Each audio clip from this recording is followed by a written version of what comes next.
right, this is going to be a surprise episode of Summoning Insight, because wherever I am in the world, don't you worry where I am. Don't you fucking worry. Wherever I am, like Carmen San Diego, you have to figure out, you lunatics. I'm there, you're not. And I wasn't going to do an episode because when I arrived, internet wasn't good. I couldn't get it to hold up, etc. But don't worry, because of how much I love esports myself, I took a trek out into the wherever I am, wherever that was. I went out away from wherever I am to somewhere that I aren't, but now that I am, and you still don't know where that is, don't worry about it, OPSEC. And I got there, and then I even did a whole 2-kilometer walk. I got a webcam from, again, whatever culture I'm in, and whatever sort of shop they would have that would sell a webcam. I got there, I got it. That's all you need to know. I've got it. And now I'm back and I'm ready to do an episode. And in the time it took me to do all that, NA is completely outworld. So you know what?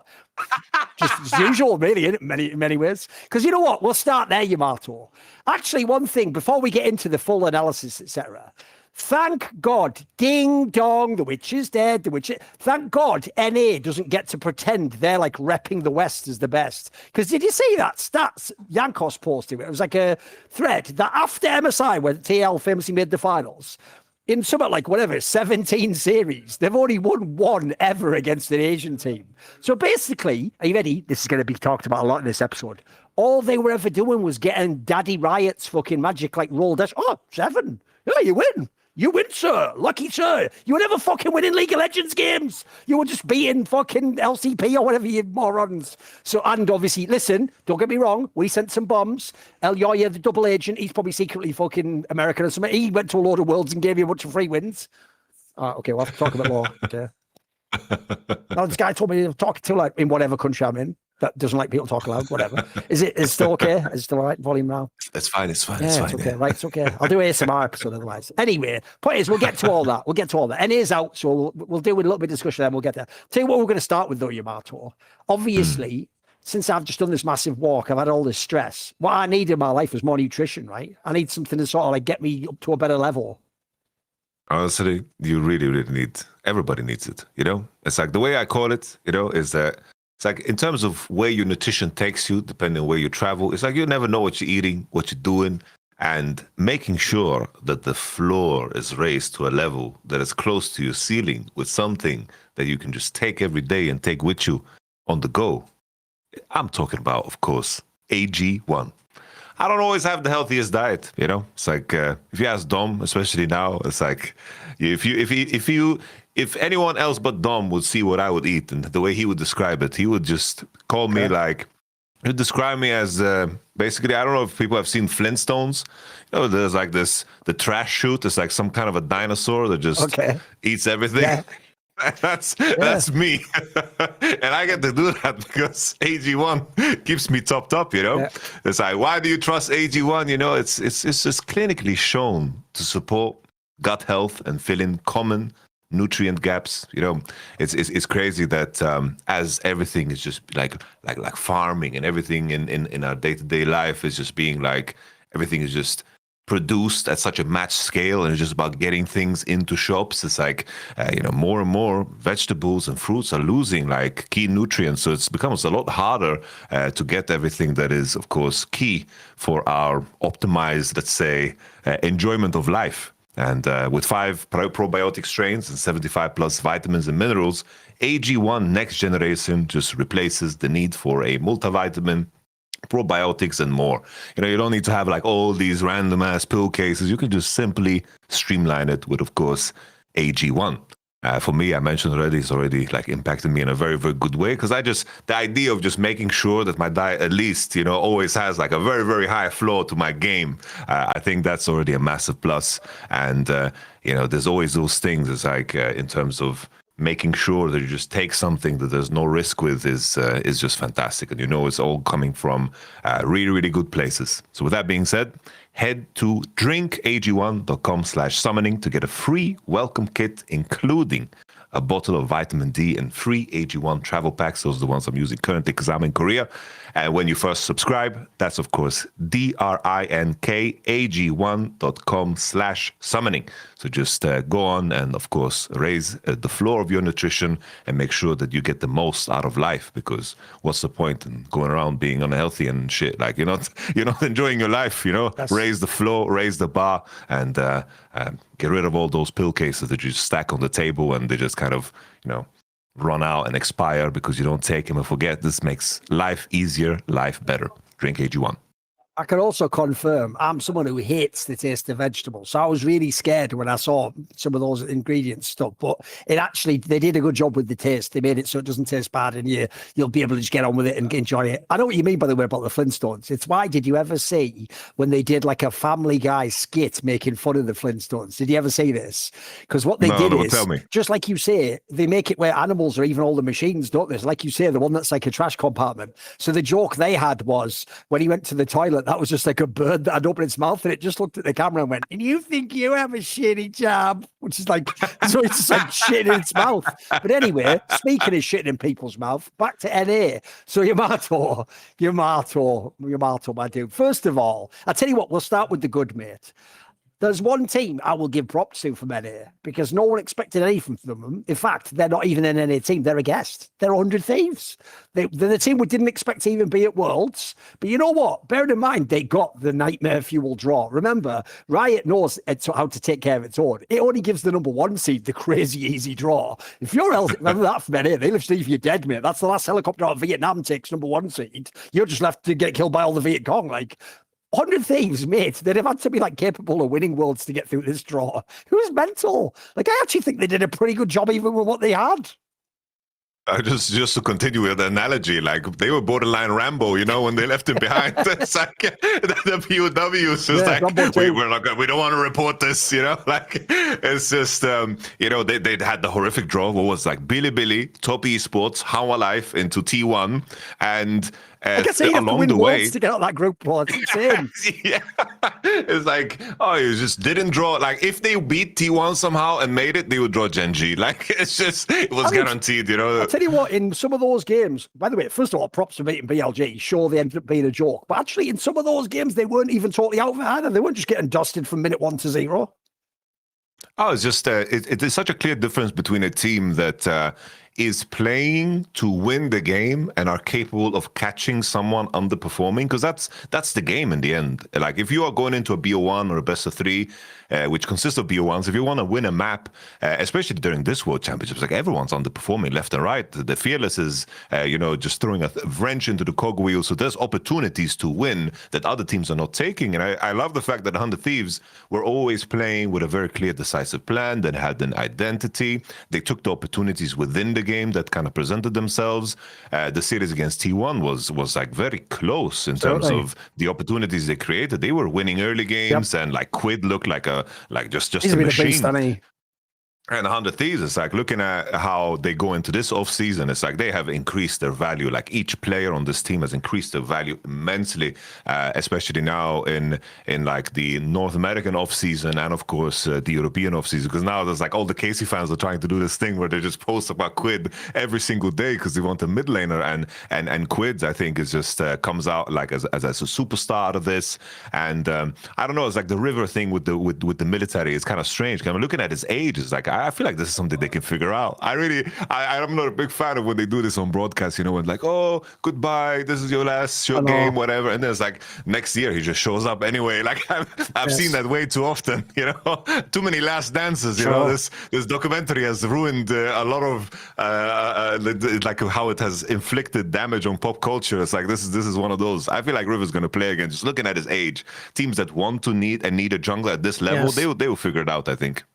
Yeah, and also, it's like I was saying, mate, not only in theory, surely there must be jobs in NA. By the way, surely he'd be another one team that could be considering, but if not, mate, we'll take you in Europe too. I think that guy's good. He's actually a good jungler. And by the way, Quid is obviously the one whose stock is here now. Remember, he was the guy where everyone forgets, because I always made the joke that like someone called Quad, almost the same name, came along who's better than him. So everyone forgot about him, and 100 Thieves became bad after that first split. Like, he's actually raised his level loads. He not only was good in LTA, he was mega at this Worlds, I thought. Like, put it this way, when you now look at the end of the tour, actually Faker's been pretty good for T1. He held up pretty well there, mate. And by the way, he did awesome in the BLG game. Like, I have to say, one, I do like that Team Liquid copied that Giant X thing where you don't poach like, hey, join us, but you just do like, hey, I'd love to see you stay in the region and play for a great team. We're big fans. You're like, but basically, like the perks jacuzzi approach to doing it, you know. Like, should I order 1 cocktail or 2 for later? 1 for yes, 2 for no, you know, some like. But by the way, I agree. If you're Quid or River, I think you should have like 3 LTA teams, 4 LEC, just giving you an offer, and you just pick where you want to go, mate. By the way, I'll never blame any Korean who says, I've always made this point, Yamato, who picks LA over Berlin. Listen, there's a load of Koreans in LA. You get all the Koreans. I don't blame you if you do that, but I just say, if you come to Europe, mate, someone like Quid, KC's the perfect example. For all the shit I talked about them losing Vladdy, if they get the Quid guy, they're right back in the game, mate. If they kept Canna, they got Callisto, they're back in the game, mate. That team could win LEC. Definitely. It's like from KC's side as well, because they announced like the Canna signing. Like that extension was such a massive victory. Yeah, it was such a big win, because we just figured that there's going to be competition. I'm sure they had to like shell out money for him, because I can imagine from like Team Liquid side too that they probably had competition over there. Because if Team Liquid somehow got Canna, like that would have been like such a big deal. Because I think on the LTA side, this offseason is so crucial for both regions, because if FlyQuest is, probably they're just disbanding after the run, it's like there's an opportunity to be, the big dog in the region and win some championships and stack trophies, especially in the world now when it's been announced that they're going to have 3 slots for the World Championships. Like, this is the time to like slam hard and to invest. No, I'm with you, especially because I actually think, Yamato, this is a great example. I'll give KC credit of shrewd GMing, because they didn't just contact him. They've got it locked up already. They've got him to sign. Here's why I think it's genius, because do you know the 2 teams I think he could have joined? I would sign him if I was these GMs, is T1 and KT Rolster. Bro, they're busy playing right now. They're not trying to sign him right now. They're in a tournament thinking they can win. Well, so what you do is you lock him down now before that's even possible. You make it so that it doesn't matter if KT loses first round and then they go, hey, that's too late. Because I actually do think, by the way, forget that last series in the playoffs. If you delete that, this guy was so good this year, it was unbelievable. Like, I think he's one of the few Western region players who deserves that. Like, if I was doing a top 10 top players, I would put him on it. I wouldn't do the LS thing. Like, Brucio is one of the best supports in the world. Like, LS, how far we stretch the word best here, mate? Is it just like better than me? Yeah, you're right. He's in the top 1% in the world, LS. Best in the top, is he though? But Canna was, mate. I think he deserves that, especially because surely the best thing he did, Yamato, this is how Korean he is. He plays both styles of top lane. He can lock in that Jace and bash your head off, or the Rumble, or he can just go on the weak side and he can just be some bullshit Scion and let Callisto carry the game. So I think also, I can tell you, as someone who's friends with Upset, if you are a carry AD carry, a guy like that is your dream top laner, mate. They can either weak side, which they'll do anytime you ask, and they're mega in team fights, or on the odd game where they get the matchup, they go, give me the Ambessa and I'll smash them anyway. That's the dream of you, Casey. Again, Casey, so far, for all the problems that we had like a month ago, mate, they're about to lock up this off-season too. It's looking pretty good, right? Yeah. It's like, I think it just was such a crucial year. Because I know the KC fans like to believe the idea that Callisto loves KC, but he loves winning. That's who he is. Like if he knows and understands his value coming into 26, and he knows he doesn't need to like sign anything because KC will fight for him in that off season as well. And Callisto should have the confidence to know that 26 will just like be another year of him increasing his value, because that's who he is as a player. It's like there is no amount of pressure that you can put on him to pull the trigger, but the way you invite him more is by doing well this year. It's like if you get Canna and Quid and you invest heavily, that by extension also probably will allow you to keep Callisto if you manage to beat G2 in the year.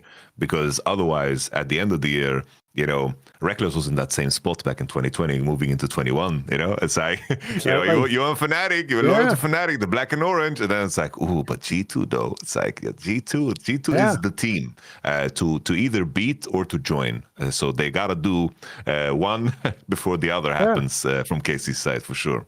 And I've got a new philosophy, Yamato.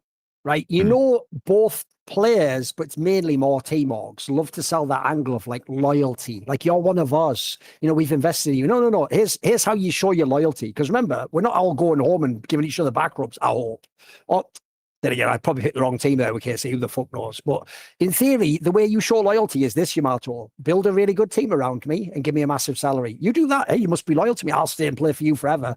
If you're a player Or if you're Calist, mate, don't just stay because they say, oh, you're French and you're one of us. No, no, no. The way you show loyalty is you play awesome and you don't ever bitch out. You don't ever fall in the season and you don't ever go, the bot lane wasn't good. You just play. If you both, that's loyalty, mate. That's doing your job. That's loyalty. Because in my opinion, if KC is going to be a big org, right now they can overtake Fnatic, mate. Every season, it has to be a contender lineup. It just has to be. Otherwise, if you're Calist, I'm sure you should go. I can tell you as a football fan. I'm a Liverpool fan, by the way, who didn't blame the Trent Alexander-Arnold guy for leaving. Bro, it's Real Madrid. If you can join Real Madrid, you can win everything every single season for the rest of your career and get paid mega bucks. If you stay at Liverpool, it's a good comparison. Some seasons they're going to have the right team around you. Sometimes there's going to be those years where they go, sorry, we're rebuilding and, we can't invest every year. So can you just stick around? It's like, mate, why should I? So, but I also think that's why I gave the example. It's also ideal if you're KC and you just build like this, because then you don't have to have that Trent Alexander-Arnold moment of like, hey, I know I'm supposed to be one of you, but actually, Hala Madrid, like, you don't want to see him in G2 colours, mate. Not make him unalive, not make him bullet. Just, no, anyway, like the way we actually just had a conversation about KC instead of 100 Thieves there. But shout out to 100 Thieves. It was a good run. You did what you could. And crucially, I'll tell you the best thing about them having that run is that we know they're not coming back and we know 100 Thieves is leaving. Sentinels is coming. That means all the players that are good, and I actually think, by the way, for real, look, I think Dorkler did a good job in the context of how he played in the team. The real players on that team are in this order. River, Quid, FBI, maybe, if you want a good AD count. Those three players definitely can play at the top of LTA. I hope there's just a bidding war and they get into whatever teams they want. I'd even consider picking some of them up from Sentinels. 100%. I'm intrigued to see what Sentinels is going to cook up and how everything's going to shake up. It's like from the LTA side, if the region loses Quid, it would be a massive hit. Because that's like the best top lane mid lane in the region by far. It's like Loki is on the come up, right? But C9 collapsed. But all things considered, if Quid, like that is like one of the first dominoes of like the future of the region. Because it's like this core right now that is doing good in the LTA, like that might be the final core before we have even bigger changes to what the LCS would be. Speaking of which, as well, that allows us to do the Quid to quad transition. Which is, I'll tell you what Quid actually also impressed me with is what I said earlier about the Faker game. Bro, one of the saddest things I think about Quad's game is he does do that thing where domestically he's fully Korean, bro, he smashes you. But I get the feeling when he goes against the best teams in the world, like he does that thing where it's like, oh, no, like Knight used to do this to Chovy. They just know that person's better than them. So they sort of just like, nah, I'm going to learn. And they go in with a bad mindset. Because I actually think if we talk about FlyQuest, the contrast is obvious. They were making all those memes. It's a one-team region, but we're the one team. It's like, bro, you weren't even, as Blippo said, you weren't even a team in this tournament. The saddest thing about this tournament was, where was the FlyQuest? Remember, I'm going to remind people, the 2 ways, right, we're deleting NRG. That wasn't real. They got the most bullshit run ever, and they had one game where Contracts had the game of his life against G2. That's it. TL and FlyQuest, I'll give them credit. They did have world-class elements. They were actually truly world-class teams for me. But like TL had the macro and FlyQuest had the unique picks and they would just do their own meta. Bro, that FlyQuest, where are they? They didn't turn up here.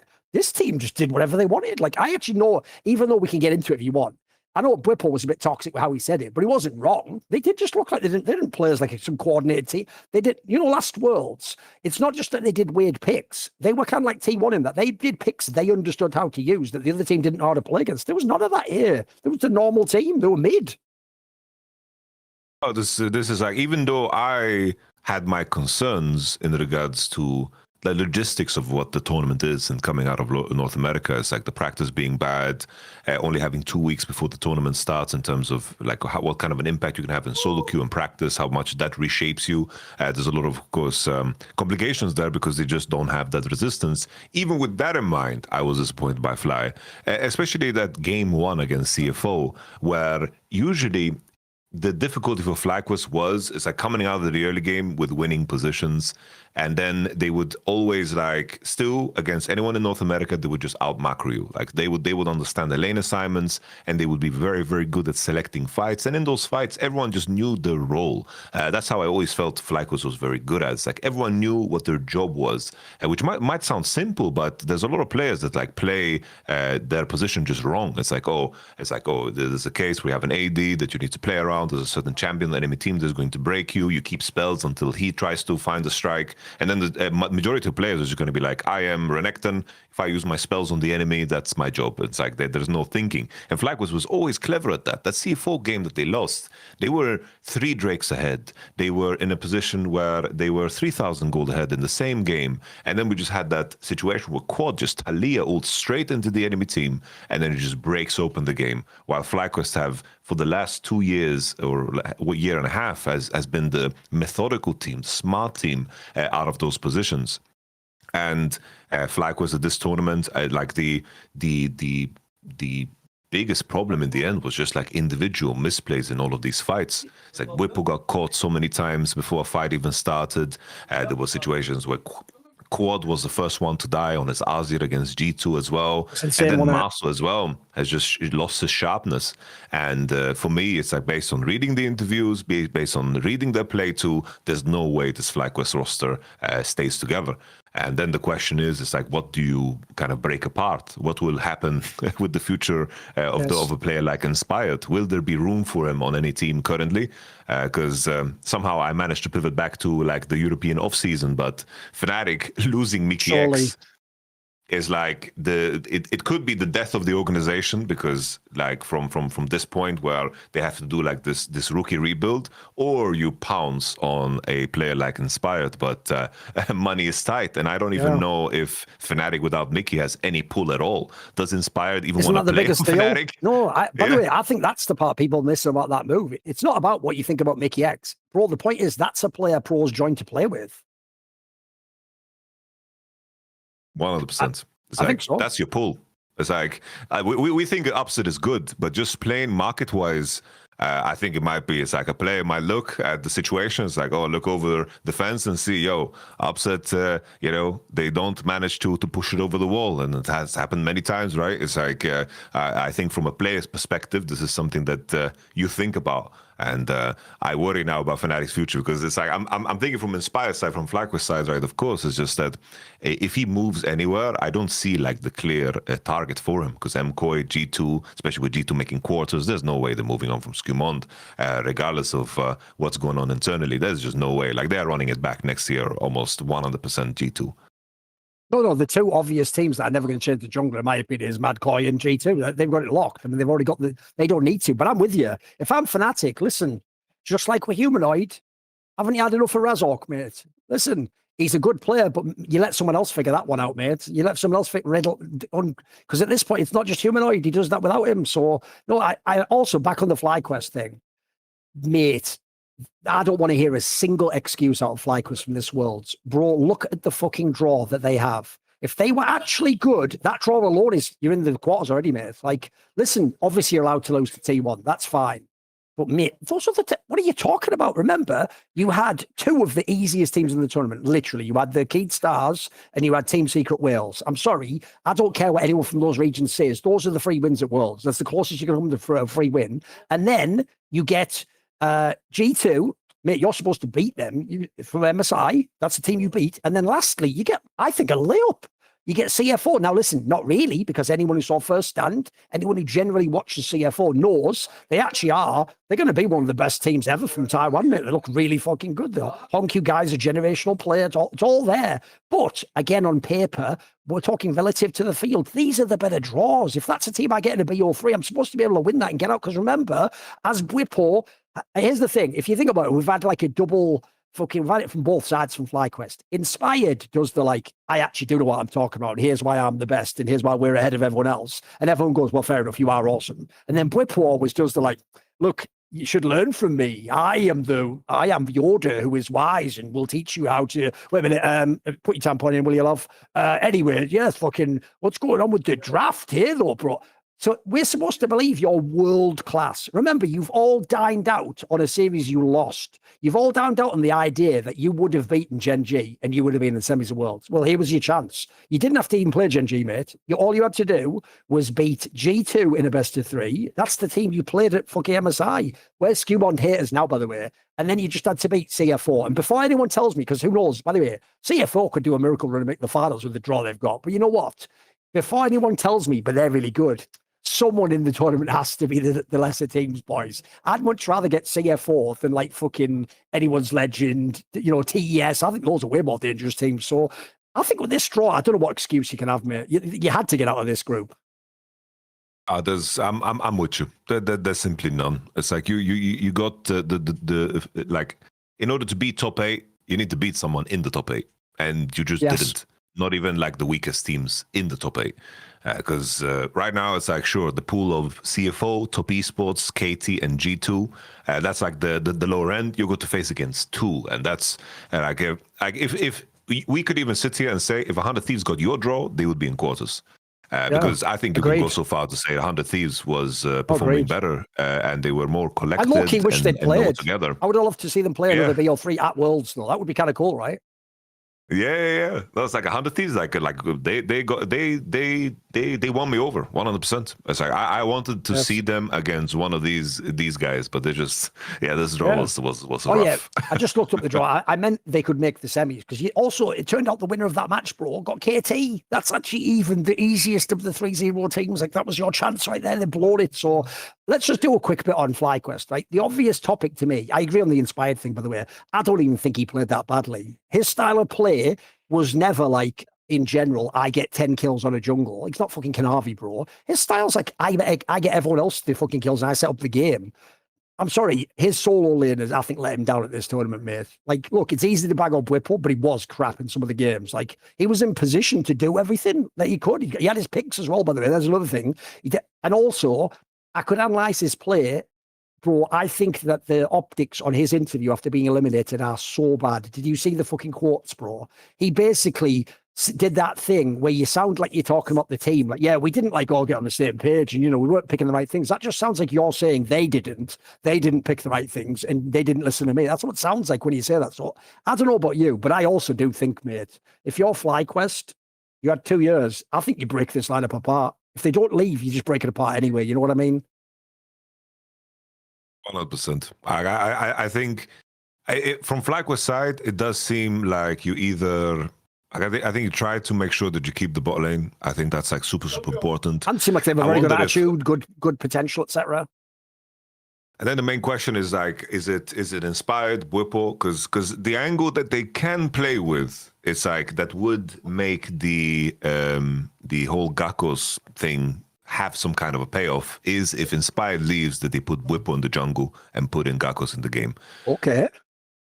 I feel like if that's something that you've set up and you're participating in the bidding war for Quid, I feel like that's the way to. What ruins all conversations with Yamato about Whipple is he was the coach when Whipple did the jungle swap and it saved his ass and he got to the final of the world. So he's always just like, is someone shit themselves? Try putting Whipple in there's jungle. Like that's just your solution to everything. Doesn't matter what's going on, is it? I know. Your put it this way, your suggestion in KT is just have Whipple play jungle. There you go.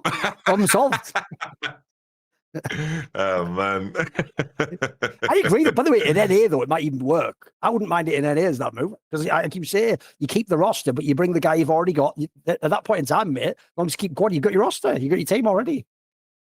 Yeah, I feel like that's the only way you can like do a clean like side move that makes the team like competitively interesting. Because like otherwise, in terms of the maneuverability, it's very tricky. It's like we mentioned Fnatic before, and everyone's like they should replace Razork, they should replace Oscarinin, and they should like try to get Vladi. Like I understand all of that. But then the question is like, who do you replace Razork with and Oscarine with? Great. And then it becomes a lot more difficult.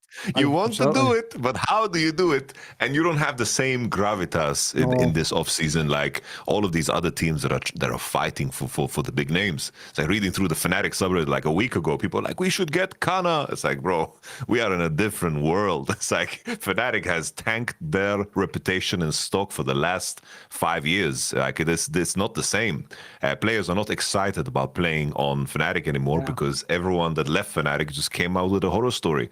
So it's like this offseason might just shape up to be one of the most interesting ones in a long time. And I've got to say, here's where I'm a tiny bit worried. I'll make my analogy back to that thing I said about Trent Alexander-Arnold and at Liverpool Football Club. Most teams don't spend a massive budget every year. You do it when it makes sense. What you do is when you have 3 pieces that are really good and you can get a 4th and maybe one of them, that's when you spend extra money. You pay top salaries, top out. I know this because when you have the couple of years called rebuilding where you have to go back down again, that's when you save money. It doesn't make sense to spend the 4th biggest salary and then come 5th in the league. That's nothing. So here's the part I don't think people realize about this FlyQuest roster. I think a lot of, like, first of all, let's all just remember history. They got the quad guy out of nowhere, mate. He was in a bargain bin somewhere. They had Jensen, old school Jensen, trying to get one extra last year because he won that championship with C9. It didn't work out. He was kind of withering on the vine. He'd got to the point in his career, like every mid laner who's Danish, where you just only play the 2 fucking majors and you don't play anything else and you stay safe in middle of the lane and you never leave the lane, right? So they got this crazy gamble where they reached into a bargain bin and there was a guy called Quid, Quad, who was actually good. He was actually fucking carrying the games. But I think aside from that, if you lose Inspired, that's a Mickey X piece, mate. You're not going to get massive names to cut. Like, by the way, notice how one thing you don't see ever anymore is a big European talent go down here. That's not happening. People get kicked out and don't have spots go, or people get the old big offer. What I want to make the point of is I follow Counter-Strike. You've started to follow a little bit, Yamato. FlyQuest is nobody in Counter-Strike, bro. They are like a meme team from Australia who hope that like they could ever make a playoff of a tournament, never mind win a tournament. So FlyQuest was never some massive giant org, as far as I know, that had like hundreds of millions of dollars and was paying crazy money. So the other thing is, I think you're going to have to go like a Gatgos type route or keep Whippo as your name, but maybe not on the biggest salary. You're not going to be able to sign people for mega bucks. Like, you have to sort of make a clever roster and then hopefully Nukeduck and Mythy do the rest and they work their fucking magic and you get more out of the roster. I think people look at this FlyQuest roster and because the bot lane got so good, they think it's like an all-star team. Like, oh my God, we're Real Madrid. It's like, I don't know about that, mate. The difference is, as much as we might meme on the Cloud9s and Team Liquid, I think they can always re-up to the top because everyone knows those orgs have money. Everyone knows in every game they go for the World Championship. You can't in League because you're Western, but the point is the money is there, though. Yeah. No, it's also, it's like I would be worried from FlyQuest side too, because like you mentioned Nukeduck and Mythy, right?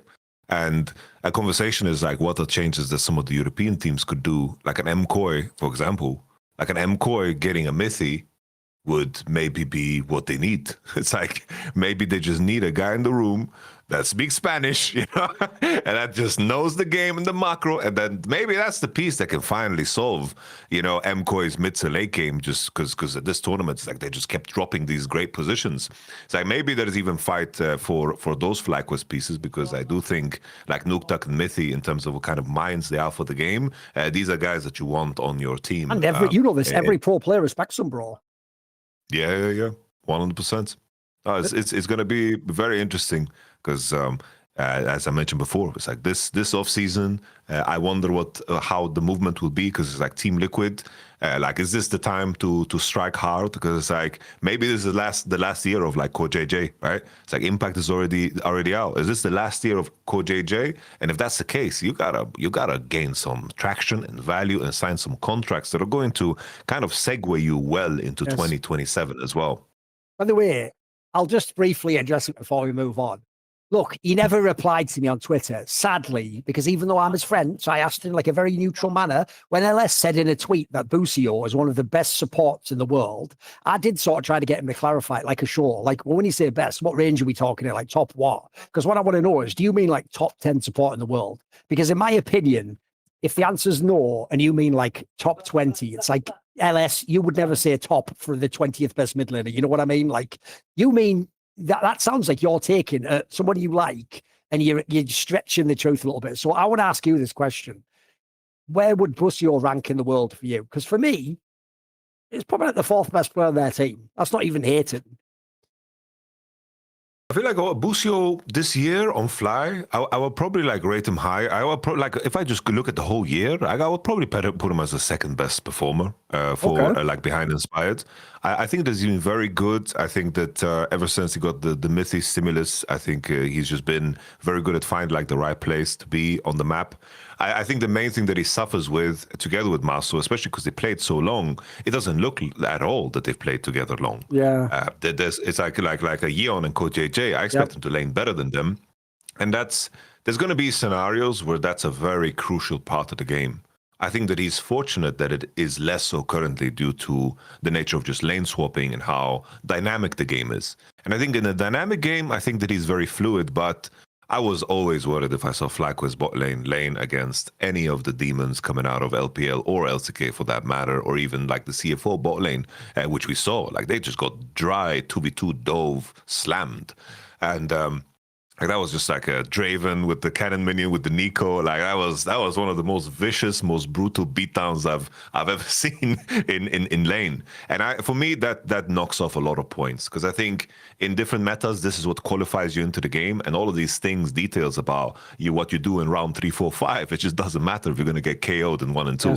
Yes. So I do think that Busio has good potential. I'm just disappointed with how Maso and Busio like lane together. That's a very big negative. Especially because for me, if you have Inspired, bro, he's there to help sick laners win the game. It's what he's been doing since Rogue.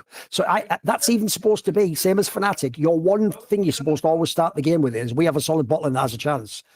I agree with you. They got the easy draw, but even if they'd have had the Asians, they would have done nothing in lane, mate. Come on, because my take, here's why, unfortunately, if you play the support position in NA, I do not respect you. If you go to Worlds and do something sick, I'll respect you. I don't care what you do in NA, because I think support in NA is one of the weakest positions in the entire West. Bro, there are people there just getting retirement checks for being good 5 years ago. You know what I mean? Like, I always tell people this. Core JJ looks like a genius in NA, right? I watched him play in Samsung. He was the least important player on that roster that won Worlds. It went like fucking Crown when he was really good, Ruler, fucking sick Ruler. You even had QV was sort of the hybrid top who could do a little bit of everything. Ambition was just the veteran, and they had Haru to be like the hand stuff. This guy was the forgotten guy. He used to be like, wait, didn't he play for Dignitas? That's what people said. Then he walked across the American border. Welcome to the USA, sir. And then all of a sudden, it's like he was like levitating, like just fucking walking around. It's mental, mate. It's mental. Basically, I can't. I don't even know about Dragon. I was going to say something like in NA. Supports are like Piccolo, but then I don't know, the other ones, Koreans are Frieza and fucking Goku and Vegeta. I don't know fully enough about the lore to know if that ever worked. Or it sort of does. I think I've done a Dragon Ball to Dragon Ball Z thing there. I don't know. Although sadly, you want to know where I am a true boomer, Yamato. I think Dragon Ball Z is some shit the kids are going to relate to. I think Dragon Ball Z itself came out in the 90s, bro. Like, you know what I mean? Yeah, true. So anyway, true. The point is, Busio, he's good, but he's not him. And you know what? When he gets international, he's a bald fraud. So from one bald fraud to another, what do you have to tell me about this topic? You know, Thorin, ever since I've been a little shout out kid. to you, by the way. You really believe in the cause of our sponsors. I didn't know you were this committed to it, bro. I don't know, like. No, definitely. But that's a part to it, you know. It's like I offered up my hair because 100 Thieves. I said if 100 Thieves beat Billy when they're playing Caitlyn and Elise, I would shave down my head. But I would only offer that if first I needed to get a haircut and I was in Korea, so that's already like complicated for my head. And second, I did kind of wanted to start my regiment in the best way possible, where I apply the topical minoxidil and I take 1 milligram of finasteride every second day. Because they tell you, like, I've been doing my reading, you know, and with hymns, you know, very, very easy access. You just like boom, boom, boom. You just make sure that you give your information there. Because it's like I always dreamed of this is might sound strange, but I look forward to being old. And the image I have of myself being old is grandchildren and hair. Yeah. Those are the two things that are always there in that image. Okay. And I wanted to start early. And HIMS, of course, offers convenient access to a range of prescription hair loss treatments with ingredients that work, including chews, oral medications, serums, and sprays. I mentioned it's like I use the one that I just apply, the topical one, which is very easy. But when I get home, I want to do the oral one because like I have cats, you know, and minoxidil can be tricky. It's doctor trusted, of course, clinically proven. Ingredients like finasteride and minoxidil can stop further hair loss and regrow hair in as little as 3 to 6 months. Obviously, it's like results vary, but I'm like a hyper responder, so I'm super happy that it works because I just want to keep my hair. I want to be a silver fox, you know. I like George Clooney. Yeah, is like in the commercials, you know, like the it's Nescafe like, commercials. man, listen, damn. I'm getting grey, but it's going to be. I'm still going to have the hair. It's still going to be a beard. I'm going to have that Santa Claus beard. I'm going to be like I'm going to be bad Santa, basically. That's what I'm going to be. No, of course, man. It's like this is, you know, it's like all those Hollywood homies, you know, that have a full head of hair, David Beckham, whoever. I tell you, know, I've got the angle. They're on the show man. Mad Men. Yeah. Remember the guy Roger in that or whatever it was? Oh, he looked baller with the like white hair. Fucking sick, wasn't he? He was like the ultimate the silver fox, man. It's a look, man. It's a cool look. You know? Okay. I was like, you shouldn't have to like go out of your way to feel like yourself, you know. Hims just brings expert care straight to you with 100% online access to personalized treatment plans that put your goals first. I think that's such a big detail, you know. It's like you can just fill out, you know, form, you give your information, and then, you know, a doctor says, yo, it's all right. And you don't need to do all that tricky thing like, oh, schedule time with dermatologists and do this and do this and do this. It's, of course, very, very complicated, but Hims makes it very easy. It's basically, think of Hims as your digital front door that gets you back to your old self with simple 100% online access to trusted treatments for real health concerns, all in one place. So, I repeat, for simple online access to personalized and affordable care for hair loss, ED, weight loss, and more, visit hims.com/LFN. That's HIMS.com/LFN for your free online visit. Individual results may vary based on studies of topical and oral minoxidil and finasteride. Featured products include compounded drug products which the FDA does not approve or verify for safety, effectiveness, or quality. Prescription required. See website for full details, restrictions, and important safety information. You love that part too much. I know. You got the voice for it though, bro. You actually do have the voice for it. I know. Think about that company you're out with. Hims is so good. We can't help but sing their praises. Think about that. It's a fucking bar. Oh, fucking hell. Think for a moment, yeah. It's a fucking Bible verses, boys. Anyway, also, I'm envisioning the same future as you. I want to see, you know, you're out in the orchard. It's a nice summer day, midsummer maybe, Yamato, where you are. All of a sudden, you hear the young, Papa Jakob, they come running in. Oh, baby. Oh, then, I run my fingers through your hair, Papa Jakob. Why do you still have all your hair? Whippo has not now. He is a bald fraud. Well, funny story about that. Let me tell you about him. Anyway, even then you're doing a commercial. Then you whisper in your own kid's ears, terms and conditions apply, does not apply to Fnatic. Like, why do you say it in that voice? Still put Papa Jakob. Well, listen, it's just who I used to be. It's who I used to be. Anyway. Oh, shit. Anyway. Listen, I'm dreaming that future with you too, Yamato. Anyway, back to World Championship. I think next we just knock it out because, you know what, we'll do it quickly for this one. I think we can do a very quick summary of Fnatic's tournament. Bro, they did nothing. Nothing. Not even like, they could have won this kid. Brought nothing. Not only that, look at the draw they got. They got CF4, BLG, Koi. Bro, how much easier a draw do you want? Like, yeah, I know there's Team Secret Wales. I know that. But, like, if those teams can't be beaten by you, you probably shouldn't be at a World Championship. Like, I don't know that I'd go as far as KC fans who were doing the same thing again. Like, but if we were there, bro, there's a reason you're not there. You lose to these fucking teams. But I'll tell you what, I think actually KC could have done more than this. Well, they did nothing. And even worse, I'll tell you the worst part, Yamato. I don't know about you, but because we already had the leak before they even played game one of like, maybe Mickey X will go to SK with leader, which is like, why am I... By the way, Fnatic, get your shit together, you idiots. I have now heard since 2014, behind the scenes or in public, that players who are key pieces in your team are going to leave. At 2014 Worlds, it was already known that Reckless would go to Alliance. He was already practicing in their room at the World Championship. People will know there's later Worlds where people already knew the story behind the scenes. This person's going to leave. This person's going to leave. That can't be happening before game one loads in.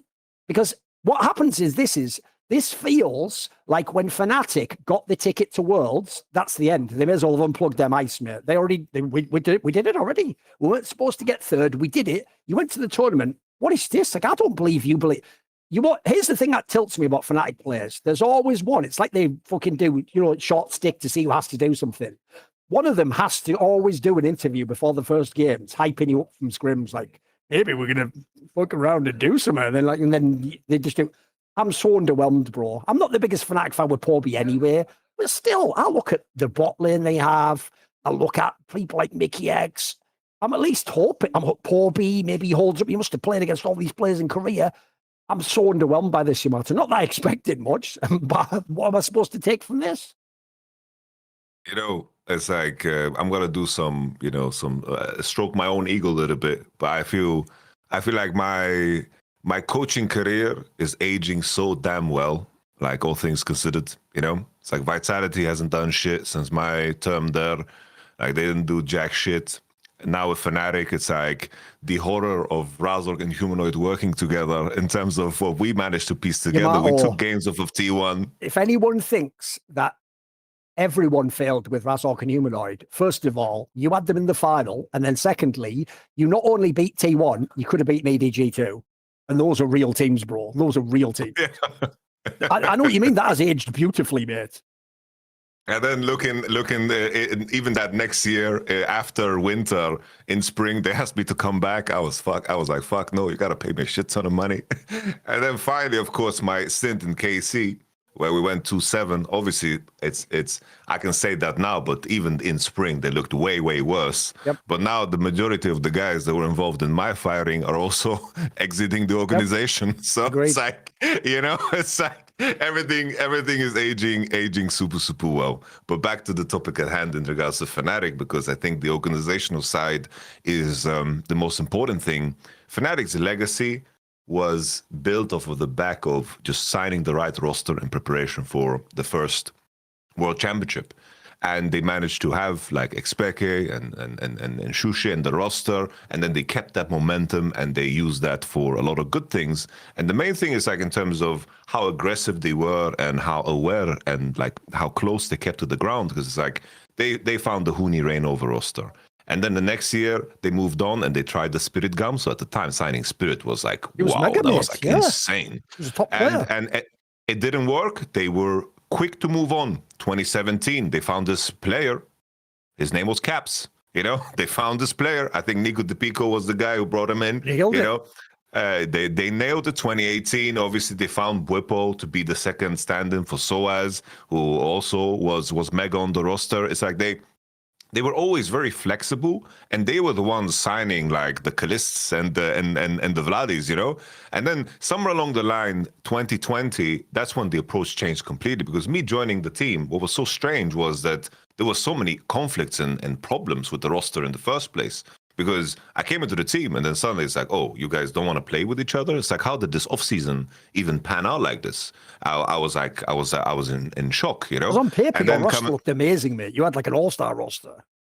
Yeah. And it's like we got 3-0 by Schalke, which was obviously a mess. But I came into that team in full-on shock. It's like the first conversation I had with Whipple was just him 3-hour reviewing all the issues of self-made, It was so clear that this roster just was dysfunctional. And then it's like, okay, I'm coming into this environment and they have things in place. And obviously the players have looked back at that point in time. And I know that every single one of that roster has like expressed regret in terms of like moving on from Nemesis and committing in that direction, whatever.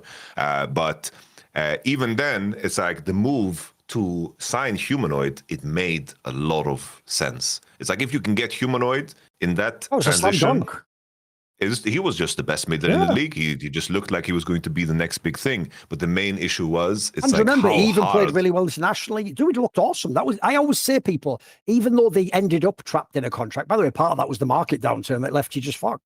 That was at the time they won that offseason. That looked fucking amazing, bro. Agreed. It's like to all the faults of Javier, like I will also sing his praise in that moment. It's like we managed to get Wunder out of G2 as well, which just seemed like an impossibility at the time. But the main issue is it's like, how far do you overextend yourself for something like this? And the overextension for Humanoid made them post 2022 put them in a position where they are stuck. And I think that commitment has kept them in place for such a long time that they've tarnished all their reputation. It has costed them a lot of money too. And now they have to like start from scratch. It's like an organization has been here for so long, needs to start from scratch. And you lose Mickey, where Mickey, what is presumed is that he already made this decision a long time ago. Like he wanted to do this shit and he wanted to be out a long time ago because he was just sick and tired of everything that you've done. And if you have left a history over the last 5 years of just a bunch of players that are pissed when they leave your org, it's like you are lucky that Upset even wanted to come back. Because I remember how he was on the bench, and it was like a problem about him going to Vitality. He chose not to play, yeah. And I understand, of course, in the end, it's like you are in a situation like Upster wants to play and, bygones being bygones, the same way Mickey came back to G2, right? It's because in the end you want to win.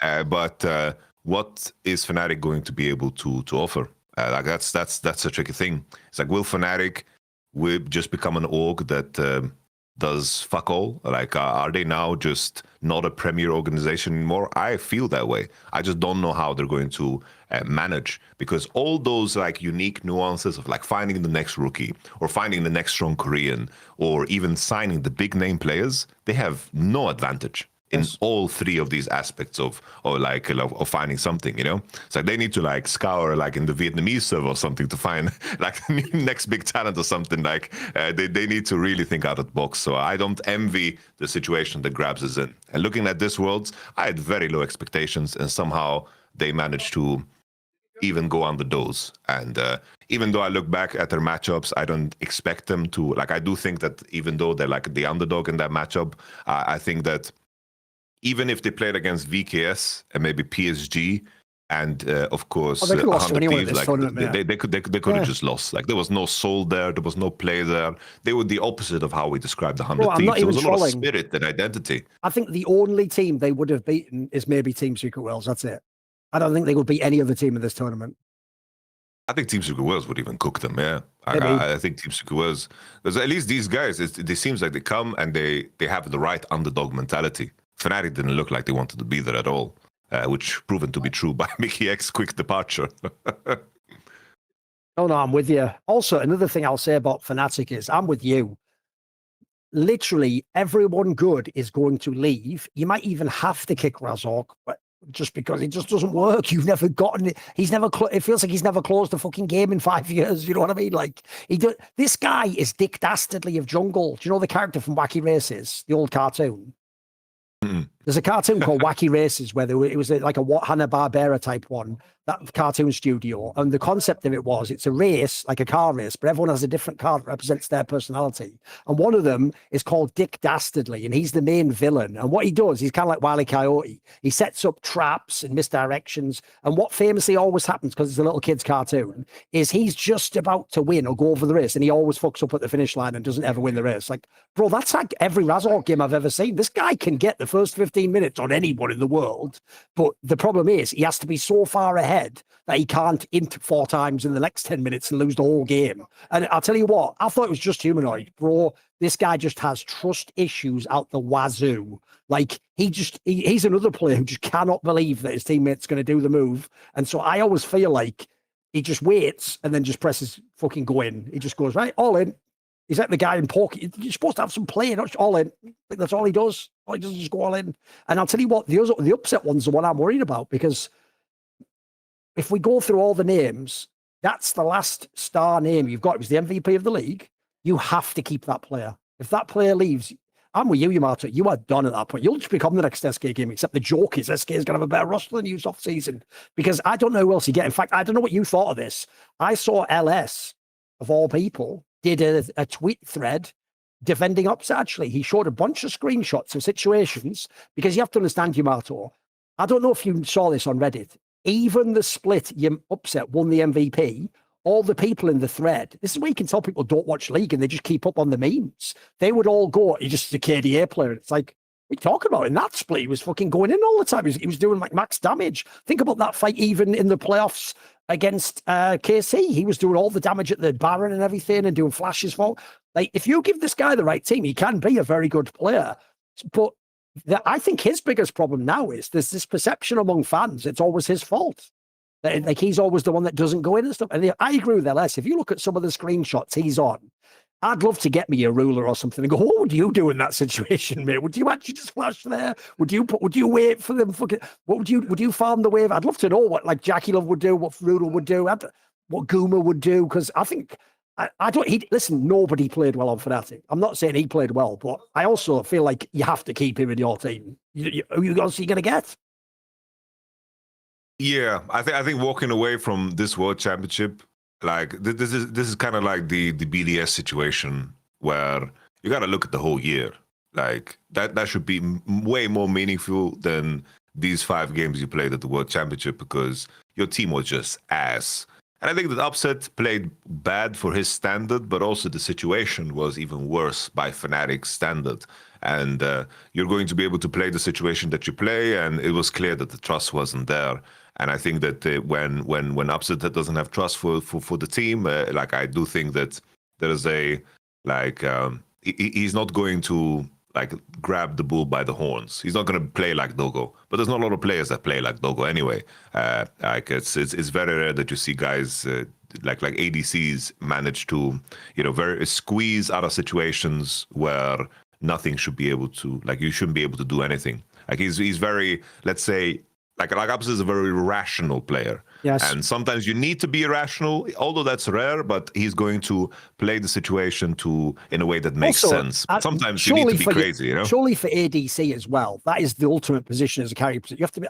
Loco once told me something like 8 years ago or so on Somebody Insight, and I thought, what a genius, what a rare double lift-esque moment of lucidity in the craziness that is Loco Doko. He once told me ADC is the carry position that's about responsibility, because if people invested gold into you and items, and they're going to set you up for that, you can't be the guy who just dies immediately. That's the one thing you can't do. So I know what you mean. That's the one position I don't mind as much. That's why I actually never critiqued Reckless as being a bad ADC. I just thought he wasn't the best. I thought Forgiven was better. I do agree you should have a level of sort of like restraint as an ADC, though. You shouldn't just be willing to trade your life immediately. You're not a fucking top laner or something, mate. I think there's like in the modern game, there's definitely games where escalating risk is like more important, because like for the longest time ADC was like every item that you bought was just so damn impactful. Yes. Even just as recent as like even 21, like the Gala times with RNG, where it was like the whole game plan was making sure that Jinx reaches like a breakpoint. Yes. Item 1, Drake 2, item 2, Drake 3, item 3. It was like, oh, give all the ward gold, give Raptor gold, give Wolf gold, everything to the Jinx, because the items like broke the game. Now we're in a spot where like ADC to survive in this world, you need to sometimes like be the one who creates space. So the role, there's definitely games where it's like, oh, you're playing Yunara or like you're playing Jinx, where that's like the case. But there is room for craziness. Not that there are like, this is a completely separate conversation. I agree. It's like Upset didn't look good at this World Championship, but no one on this roster did. And I think that you want to keep him, of course. Because it's like on the other side, it's like if Upset wasn't signed, would he be the player that would be the AD for SK? Like if SK could, they would be very happy, because I don't think Mickey's problem. I don't think Mickey X's problem is with Upset. I can tell you, I know both Upset and Mickey X. I think they like playing together, mate. That's another reason Fnatic was such a failure. I can tell you, I think those players like playing together. That's why they had an awesome synergy in the bot lane. I think that's how you've also fucked up for Fnatic. Like, you could have just had your bot lane locked. Then you're just worrying about solo. No, now you got almost the whole team to fix now. They gotta bring back. They have to like sign Trimby, like from VKS. Maybe that's not even a bad move, mate. Yeah. Get Trimby, reunite him with Inspired, maybe this is the angle, and then maybe. But I'm pretty down on Fnatic. I think the position is so damn bad. So damn bad. Agreed. And also, that's another reason why the whole Upset angle is weird. I'll tell you what, notice I was fair there. I said if you put a good team around Upset, he has his own fucking trust issues, I can tell you. And as you say, he is hyper on there. It has to make rational sense to me in this moment if I go in. He's not Jackie Love, mate. He's not just going in no matter what and going, hey, figure it out with me now, boys. Yeah, it has to make sense for him to go in. If you do a down year and he's still in your team, but you put a bunch of mid-ass players around, ERL players, and you're just the 6th best LEC team, then get ready for him to save in a bunch of team fights, walk away, and all the memes to come true again. That's just who he is. You got to know the strengths of your player, Yep. Where do we go now, Thorin? What about, let's keep going through the teams. MKoi. Mate, let's just do this for a second. I'm really underwhelmed in MKoi. I really do think prior to playing the final, they looked like they could have been back-to-back LEC champions. Yes, they fucked up MSI. I'm with you. They were a little bit better maybe at EWC, but no one really cares about EWC. If you get this draw, Yamato, notice what I'm really good at in my career, Yamato, is I can remember what people said before things changed. I can remember the context clues. So everyone now is going to go, wow, KT's... No, I'm sorry. If you draw KT as MKoi, that's supposed to be an upset chance for. Like, it's a BO1. That's a team where I would even look on paper and go, hey, you know what? Oh, you can maybe get cause. Hey, I don't know the perfect players. You know what I mean? Like, these are the players where it's like, let's see. And that bot lane, I've made fun of them all year long. So if I'm these players on MKoi, like, I look at this draw, you get KT, winnable game. You get G2, it's only a BO1, mate. That should be doable. That should be a 50-50, a 60-40. Then you get Fnatic. That's an auto win in this tournament, mate. You even beat them already in the BO5. Then you get Team Secret Wales. Again, I think what closest thing to a free win in this tournament with PSG. Them, Fnatic and PSG are the freest wins you get. And then the last one is T1. Now, again, T1 in this tournament has played awesome. I'll give them that. But coming into this Worlds, they were bleeding, mate. Like, maybe there's a chance. And the worst thing is, I feel like in most of the games, they didn't even give themselves a good accounting. It's not like they did a good job and the other teams went above them, like under Thieves. Most of the games, MKoi was just trash, bro. Like, I actually am going to give mad props to Jojo. I think he held up. I think he did the Quid thing and just held up his game and did a pretty good job. I look at some of the others. Mate, I'll tell you the person I'm most disappointed in this team. Not because he played the worst. It's going to be Alvaro. Mate, Alvaro and El Yoya are so fucking good in our region. The second they step, you know the meme about speaking in a language? It's like if they just hear someone else speak an Asian language, they just unplug the keyboard.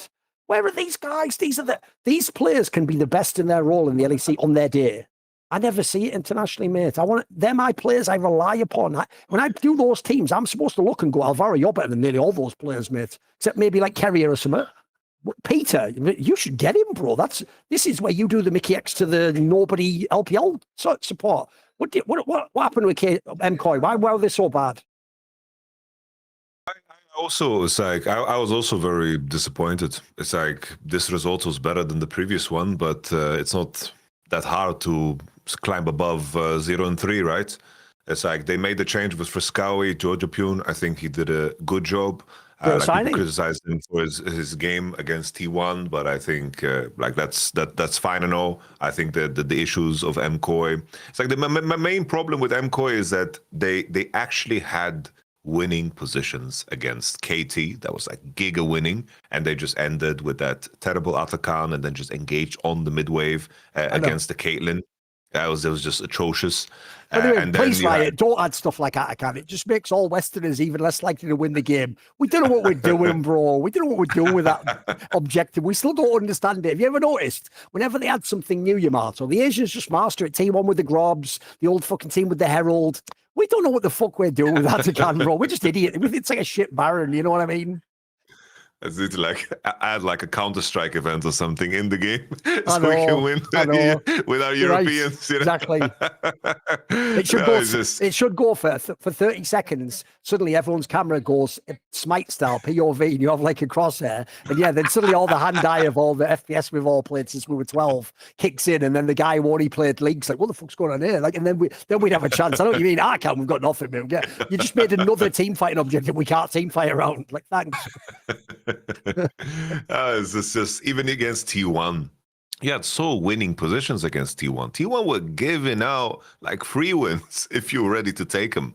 And I thought that MKoi, the way I viewed them was like, these are the guys that will take the win if you grant it to them. They did it against G2 in 23, and they did it against Fnatic as well that same year when Fnatic was underperforming in winter, and they made it through. I always thought that MKoi would be the team that would play to the top level of their game under that level of pressure. They're supposed to be gritty, right? They're supposed to be the team that hang in the game, and they're not easy to put with. I know what you mean. But now we're zooming out, and it's been just the same problem. Is that the truth of their gold leads is just the gold leads is just always a lie with MKoi. Yes. It's like that game 2, the Vayne spot, like their prep work is really good. Fair play to Zeph and Melza. It's like they have very good drafts. Every draft they have is really damn good. And then the question is, it's like, the same old problem. It's just like I'm watching how Super plays, and like he just looks like an ERL player here.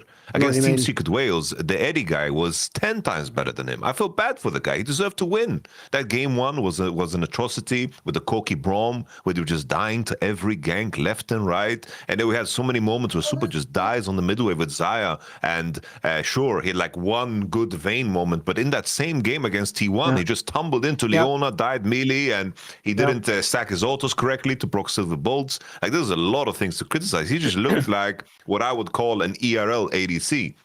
He looked like the ADCs that I saw Crownie play against that just couldn't like hold up to the level. And there's been moments where Super has been good, but moments aren't good enough, especially if you go to the World Championship.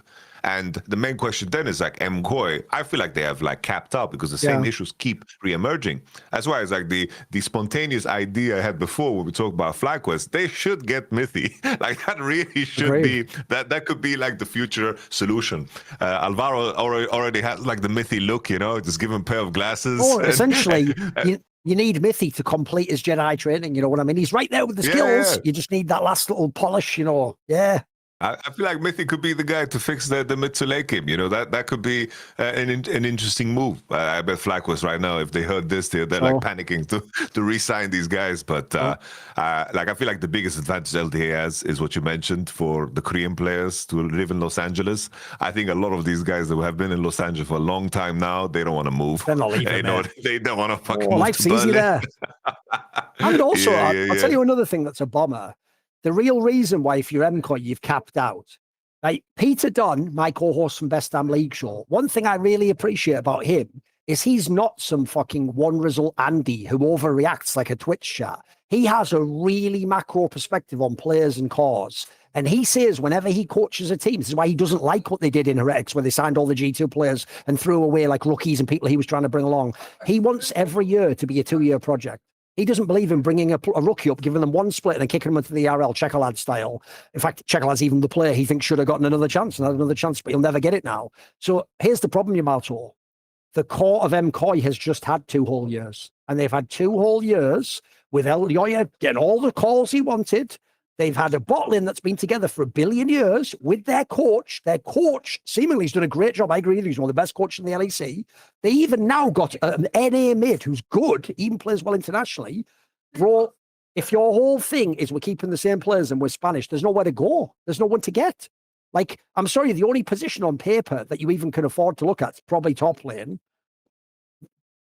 Are you just not getting a Spanish player? Who are you getting for that position? I don't know. Like, again, I think Merwin had his problems at this tournament, but I don't know who you're getting that's better. There's a lot of players. I have a hard time, especially if you want this theme of Spanish players that Melzet and Eldia, you know. And then I agree on the Super one. The Super one's the hardest one ever, mate. I always tell people, and I know this would offend Super, but I don't care. To me, he is Spanish sneaky. Because Sneaky was never a shit player. In fact, the most incredible thing about Sneaky is he is an overachiever in his career. This guy was in way more finals than his probably talent had any business being. He was in a bunch of quarterfinals at Worlds. He would have tournaments where he played really well, but he was never the 10 out of 10 mechanics guy. He was never the like, wow, put everything in this Sneaky basket. We're going to carry this whole fight. He was just a guy where if it's the right pick and the right moment in the game, and especially if he has an awesome support, then he can do something. You have to, essentially, Yamato, you either run the whole roster back, and I'm sorry, I have a hard time believing you get way better next World, 3rd year in a row ever, or you have to make some really hard decision. And by the way, every decision that's a Spanish player, you're going to be very unpopular if you kick them. What would you do? Let me ask you that question. What would you do? Yeah, it's like in terms of maneuverability in top lane, it's like that one seems very hard. I feel like AD would be like where you would want to take chances. But I don't know if that would solve their mid to late game problem, because usually you don't bring in another AD for those purposes. Yes.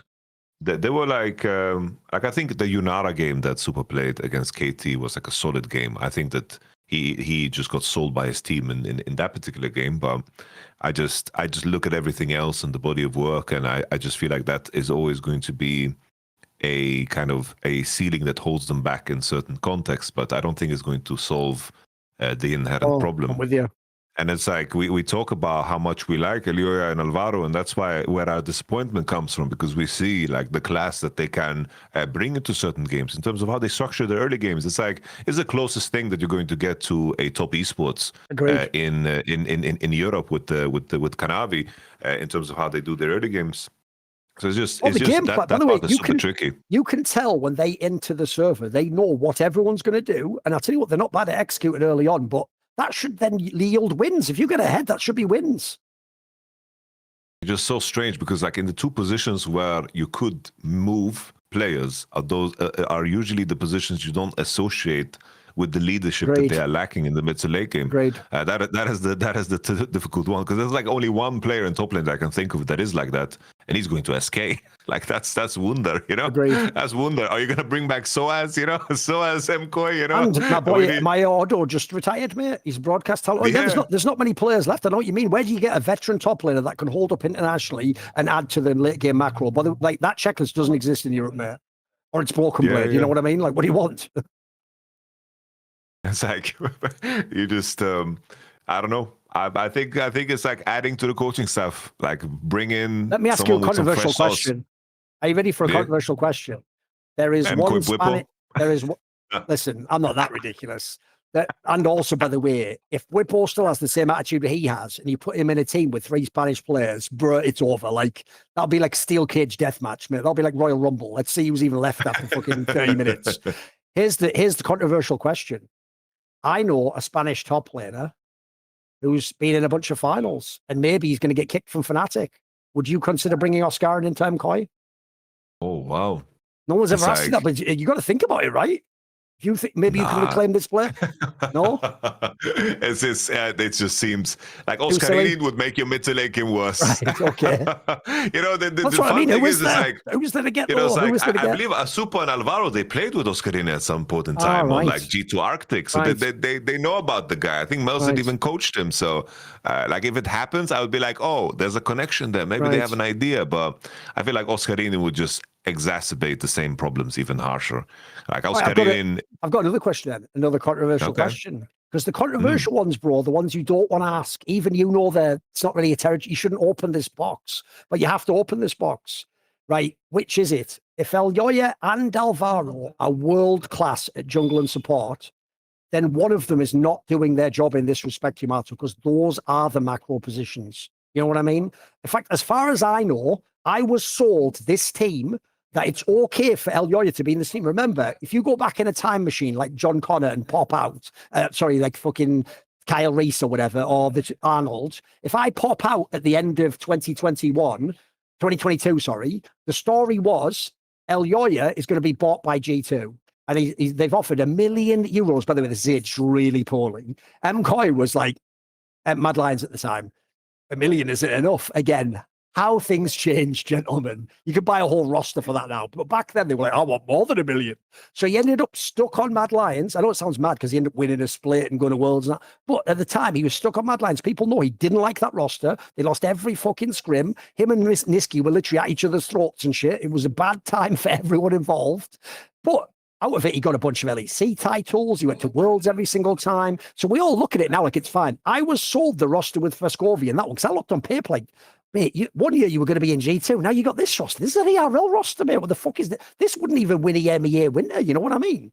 I was sold. Yeah, but this is what Elioya wants. He wants to be with Melzer, who's a mate of his in the eBay org. And then he wants Spanish players around him so he can be the captain. He's Maximus. He's Gladiator, you know, like, on my command, unleash hell. Like, you know, all that shit, mate, you know.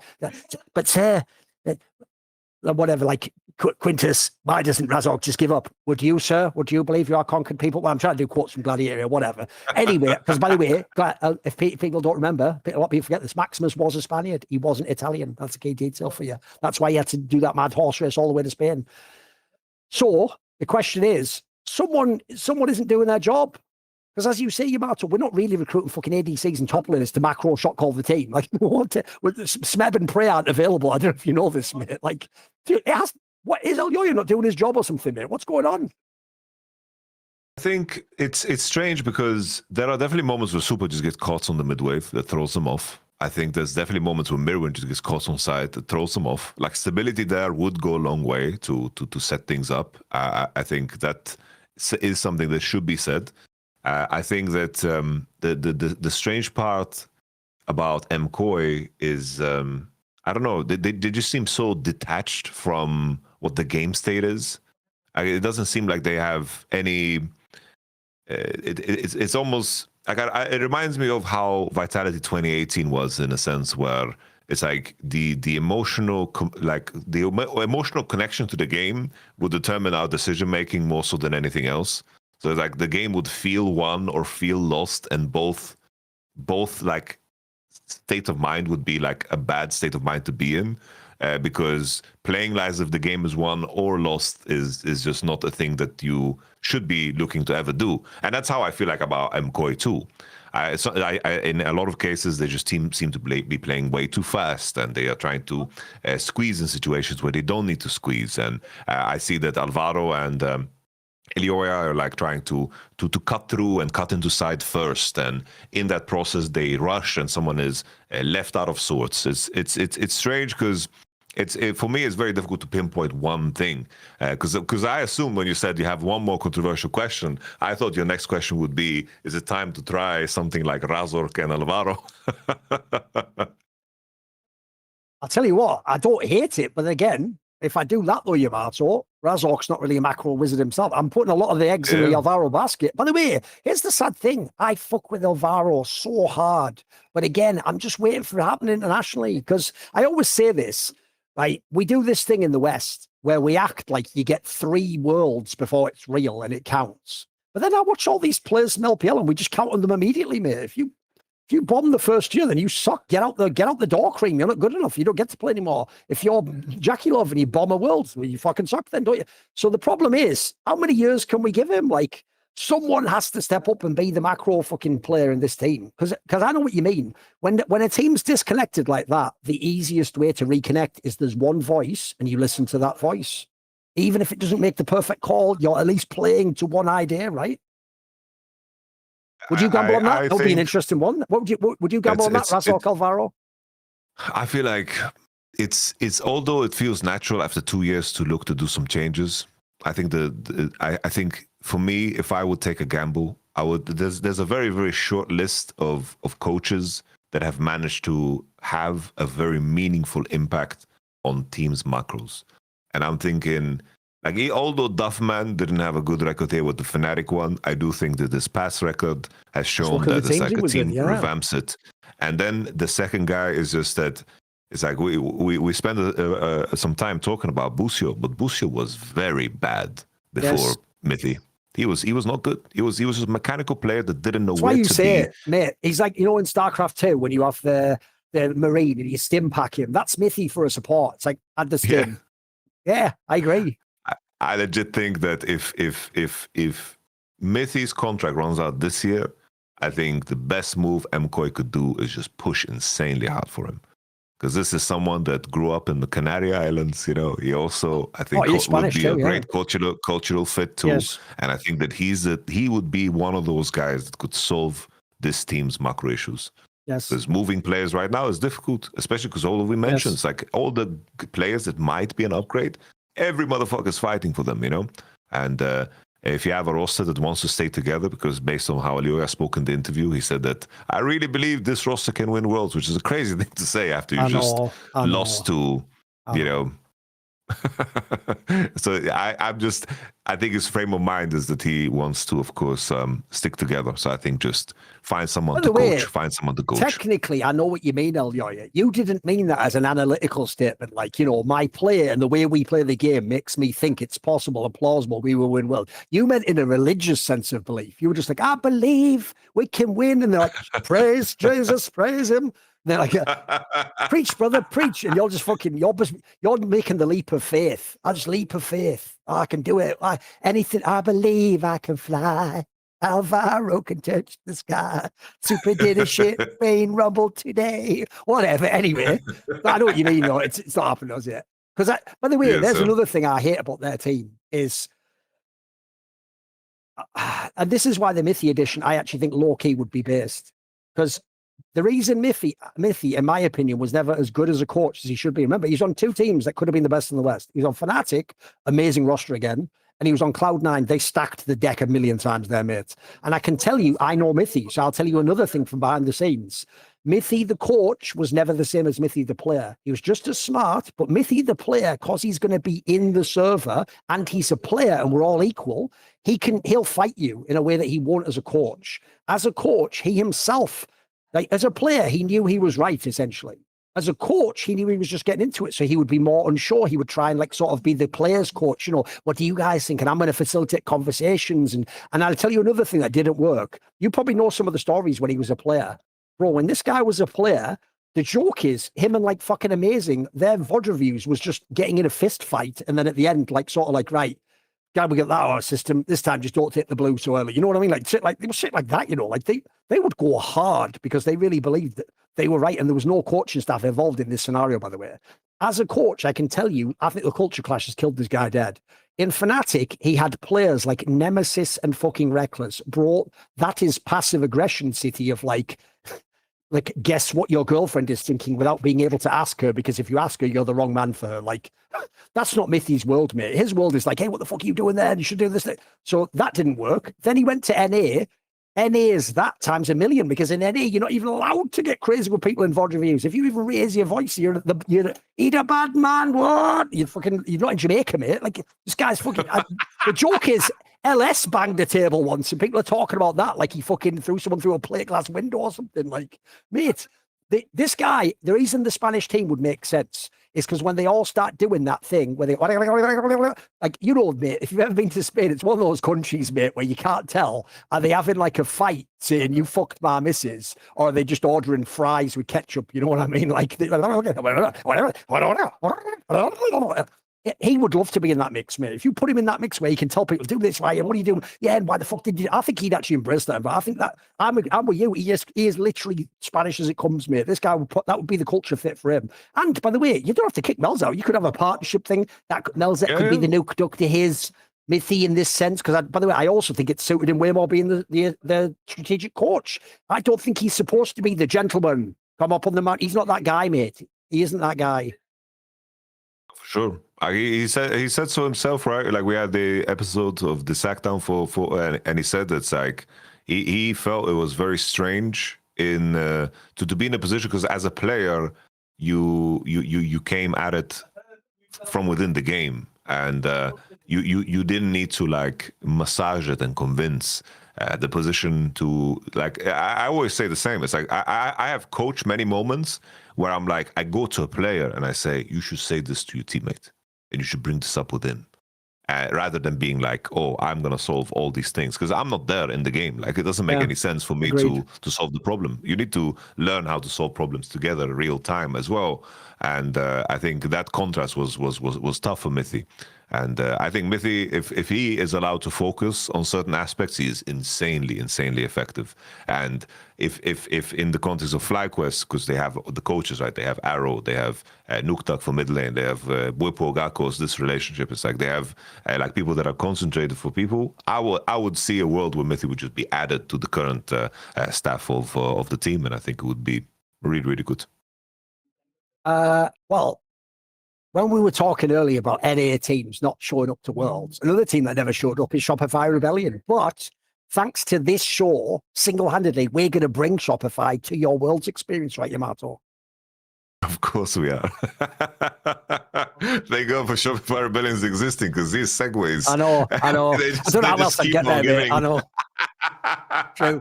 You know, it's like I always repeat the same thing, but I'm going to repeat it again. You know, it's like I keep interacting with my homies back in my hometown, and no matter what line of work you're in, it's the same thing in esports in a lot of cases. Like, in my experience as well, it's like the person above me, my boss, is always a pain in the ass. That's what makes doing this show is kind of nice, because we kind of just do it the way we want to do it. Yeah. You know, there's nobody telling us what the hell to do. People don't know. We don't even have like a Google Doc with topics. We just turn the camera on, I start ranting, and then the episode ends 3 hours later. Like, that's it.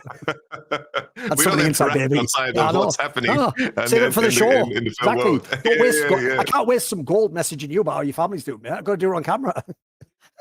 Yeah. It's like, it's like for us, we are capable of freestyling it. But in a world of business, if you're going to freestyle a business, you're going to fail. And luckily, Shopify has all the features that allows you to plan everything ahead. You basically have like an artificial staff that does all the things for you when it comes to like accounting, when it comes to marketing, making sure that your product or your, of course, shop shows up to as many people as possible that want to search for something. We live in a very globalized market, in a world where everyone wants to drop ship and everyone wants to sell something. And obviously you need to figure out ways to get an advantage. And Shopify makes it super easy to design the page, to make it as your own as possible. It helps you accelerate, of course, your content creation as well, which is super important now in terms of your market things. There are content creation tools, there are AI tools. That's the big thing now, and Shopify has kind of added it in a very, very clever way. We're finally getting to the point where AI is becoming very, very useful to us, in terms of saving time and also, of course, workforce hours. So you can be like a one-man army, one-person army that just has the backup of like 10 people behind you without, of course, churning out massive costs. So if you're ready to sell and you're ready to, get rid of that boss that just takes credit for everything that good that happens and blames you for everything that is bad. I've been in that situation. You've been in that situation. Everyone has been in that situation. Free yourself and just, if you're ready to sell, use Shopify. Turn your big business idea into, of course, cash with Shopify on your side. Sign up for your $1 per month trial and start selling today at shopify.com/summoning. That is, go to shopify.com/summoning, shopify.com/summoning. Another thing that is cool is it's like I have used the trial on different shops. It's like they allow you to do it because obviously you need time to figure out your idea. And, I think the best thing to do is just to carve out a little bit of time in your day to set something up that could maybe just make your life so much better. Yes. Because if you have ownership of the thing that generates money for you, you get to decide so much, and that's the epitome of freedom. It's like people think money doesn't buy you happiness. Money buys you freedom, and what you do with that freedom is entirely up to you. But I think that freedom is insanely valuable, and I think just take some time out of your day and let your imagination come to you, because in today's world, everyone's fighting for your attention. Just focus in and go to Shopify and unleash it there. No, by the way, I totally agree. I even like the angle you took. In the modern day, a lot of people daydream about a side hustle or what the other thing they would do that's creative. But what they don't do is they just sit there and it's a daydream. Then they go, oh, wait, I better do some a quick alt tab off Reddit. I better get this work done because my boss is coming. Here's the thing. I know in a movie, they'd go, lock in, bro, and you're supposed to just quit your job, have no money, eat tuna, sleep on a mattress, and, fucking lift heavy or whatever, go do a fucking cold plunge and then just go raw dog the business world and become Elon Musk or something. Listen, you would probably not built that way, mate. I would do it the other way. I would stick with your current day job, which sucks anyway. But the good thing about your day job is you don't have to give 100%, do you? You give like 45% and you get it done. But enough about sheepies. But no, anyway, whatever. That's it. The jokes write themselves. So, or playing top lane in FlyQuest Worlds, apparently. So, no, but what you do in this scenario is you let your day job pay you to learn how to get the side hustle up and running. And then there's two outcomes happen. And by the way, something like this makes it 10 times easier. You don't have to hire a coder. You don't have to get some these services. There's a service we advertise in the past that makes a website for you. This does all the fucking e-commerce aspect for you. It's a trusted site that people know they can use. They use all the cards and payment processors. What you do is use your job to set up a side hustle, and then two things can happen. Either you have an awesome time and it becomes your main job. You eventually quit, you do that, the dream comes true, you're so glad you signed up. Or you know what? There's another world where it just becomes a side hustle. But like you said there, mate, that side hustle might even just be a few $100s a month. That could now allow you to change your main job. That could allow you to make a decision within your company as to what you're going to do. I can tell you, one of the reasons why, even though I earn quite a healthy living from esports and have for the last 10 years, one of the reasons I am so grateful to my Patreon community and stuff like selling energy supplements on the side is they're not a lot of money every month, Yamato, but they're enough that if I make a harsh decision elsewhere, like I don't take millions from the Saudis, or I turn down this sponsor, or I say I'm not going to do this new up and coming game, I'm not interested in it, I know I'm not going to starve, I'm not going to be busted, I'm not going to direct. that makes it worth having something on the side, something that like goes and ticks away. And as you say, has the potential, if you do it right, to go massive and be your main thing. Yeah, I'm with you. Shout out to everyone who uses all these products, obviously. Right, I'll tell you what, we won't do loads because I want on this episode to get a lot of the discussion about the teams done so we can get into the playoffs later. But there is a small drama I think we have to address. It's basically been the drama du jour for about 4 days running now. And it is the drama with this streamer and content creator called Irene, a Spanish woman, around Keria from T1. And the basic gist, I'll probably do my own video on this topic later, because I'll do one of those story ones where you take every part at the end and comprehensively go through it and probably insult a lot of people, as is my way. So one of the things about the story goes like this, essentially. There's a woman called Irene. I'd never heard of her before. There's a detail people already get wrong immediately, Yamato. I can tell they didn't watch the interview. If you go look on her profiles, it says in Spanish that she was like a content creator and entertainer for 5 years living in South Korea. So the key detail people miss here is she can speak Korean fluently, as far as I can tell. So she wasn't doing an interview, you know, through the translator and then it goes to the player, or doing an interview in English with a Korean player. And she's asking them the questions in Korean. And as far as I can tell from the subtitles, she's saying the right things and she can speak Korean to them.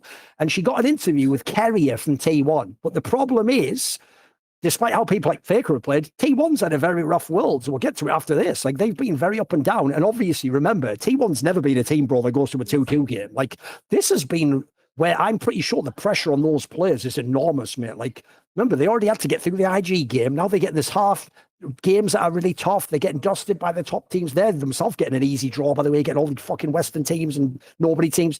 So they're under a lot of pressure.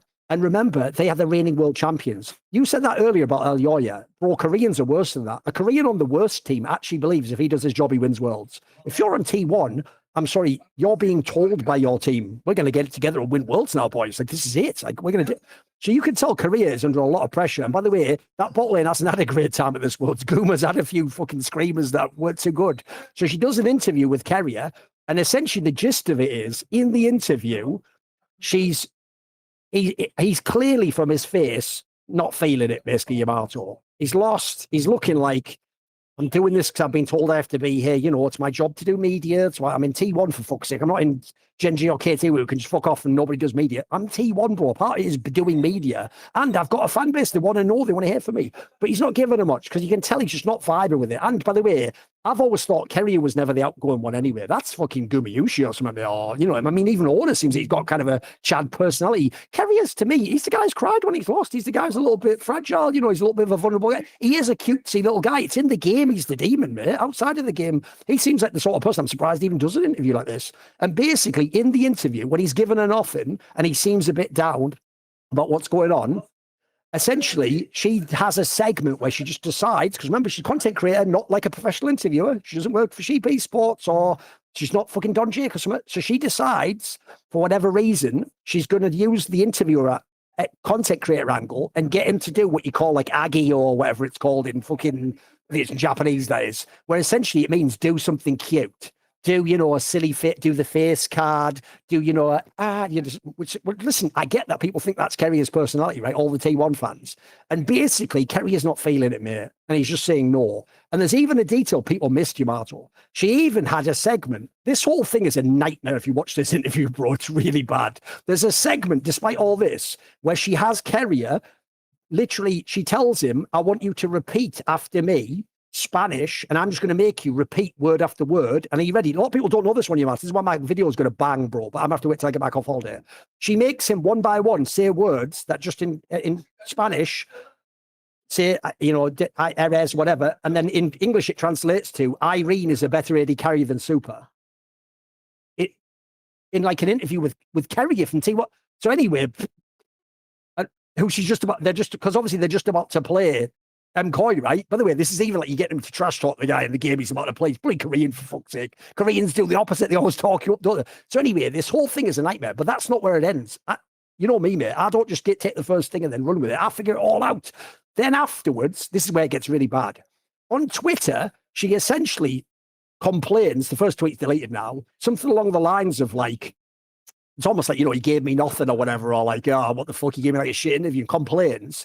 And in one of the responses, she even says something mad, like, I wish the worst for him, like something mad like that. Like I wish the worst for him going forwards. Then she goes, I believe it was Esports Maniacals. By the way, if you're already fucked up, don't go on a podcast. Listen, let me, as a hypocrite, tell you, if you're already fucking up, don't open a mic and talk off camera, or off script for 3 hours. Like, it hasn't worked for me or Trump, and we're Trump and Thorin. You're just some lass from Spain, calm the fuck down. You'll never make it through that gauntlet. So anyway, on this podcast, it's even worse, Yamato, because she does this classic move that people always do.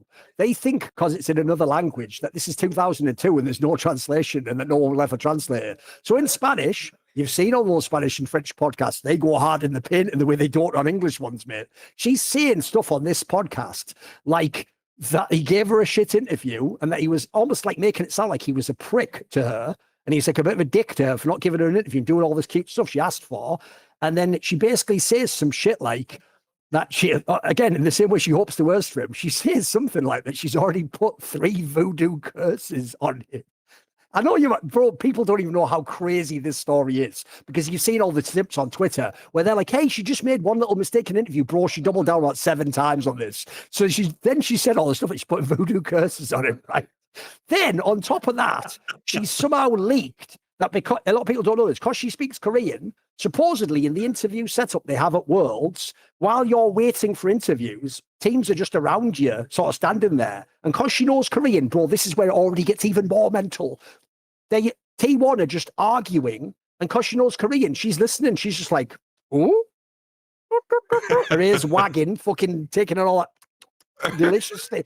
And she just tells people like, oh yeah, they're all having an argument. It's going really badly. She then describes it as, so for MKoi, this is going to be a free win. Mate, if you could fuck up more than this woman, I don't even, like, Whipple's going to message her in the offseason for lessons on how to truly fuck up at a world-class level. Because he needs to learn from her to get his meta up. Holy fuck, like, this is some whiling out shit.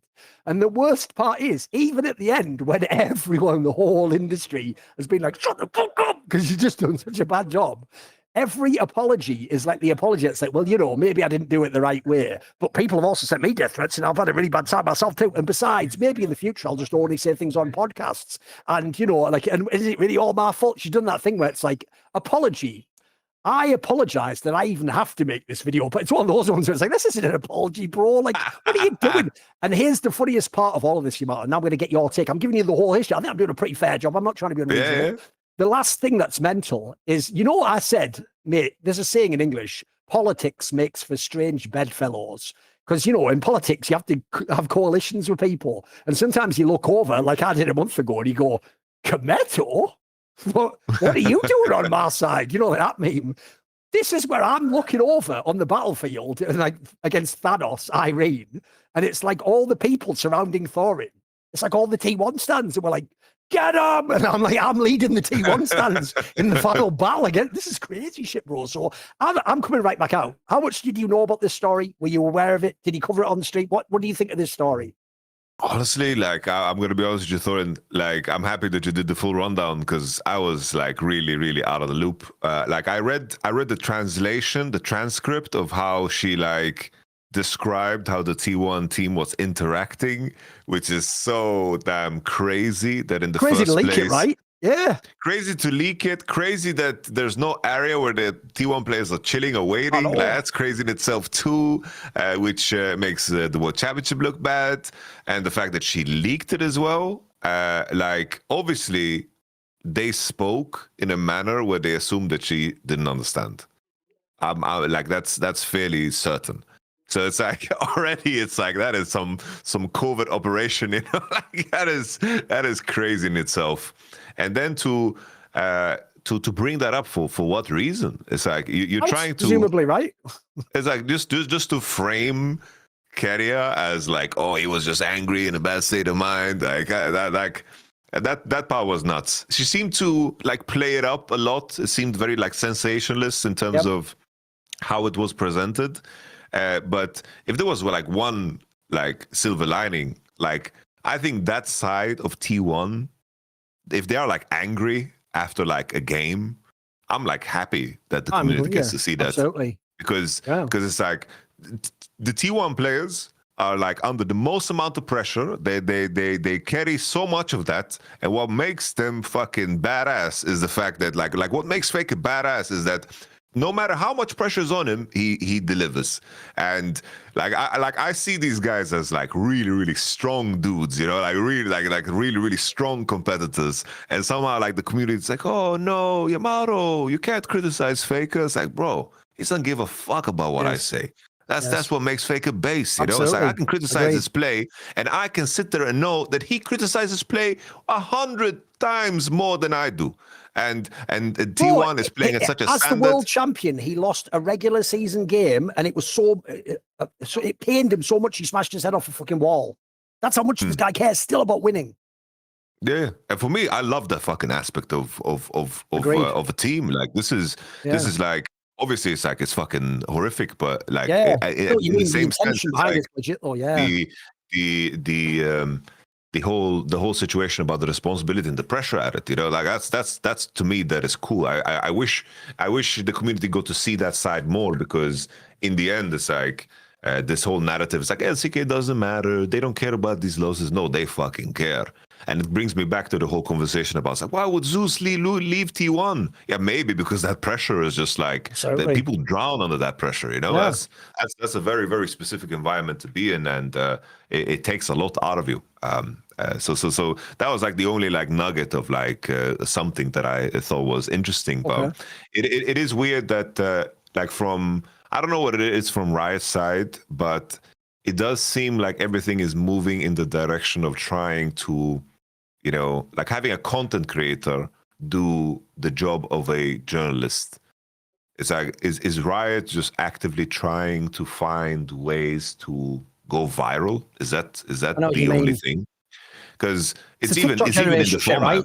Yeah, it's like it's even in the format, right? It's like this Swiss stage and the draws, like that shit goes viral every time, because it's like my video gets 50K, I see 100K there, 200K there, somebody's doing like shorts and clips and reactions, like everyone's discussing the draw, and it's very easy to make the draws go viral. It's like that's the only reason why it needs to be so damn random. If you're a content creator, bro, you are eating. Like I was even thinking myself when I'm sat in my hotel room, why is Dom doing a reaction video on instantly to every draw? But then I look at the views on it, mate. It's just you just farm free like 50K views. It's crazy, isn't it?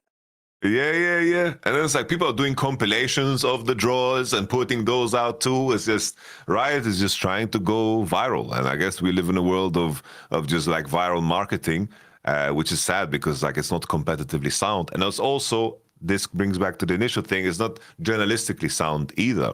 It's like, you know, Don Jake, he's a homie of mine, but he's a big old goofball. But in terms of how he approached the interviews, like his biggest strength was his empathy and like being able to. He even said, like, if people don't know, he said on Twitter that he has loads of interviews where people cried and broke character, and he didn't release them because he knew like, wait, this isn't the thing to go viral off. Like that guy actually maybe asked the wrong question, or maybe using a bad. I delete that interview. I keep it in the can. I know what you mean. People think she's doing what he's doing. He was way more responsible than she was, in my opinion.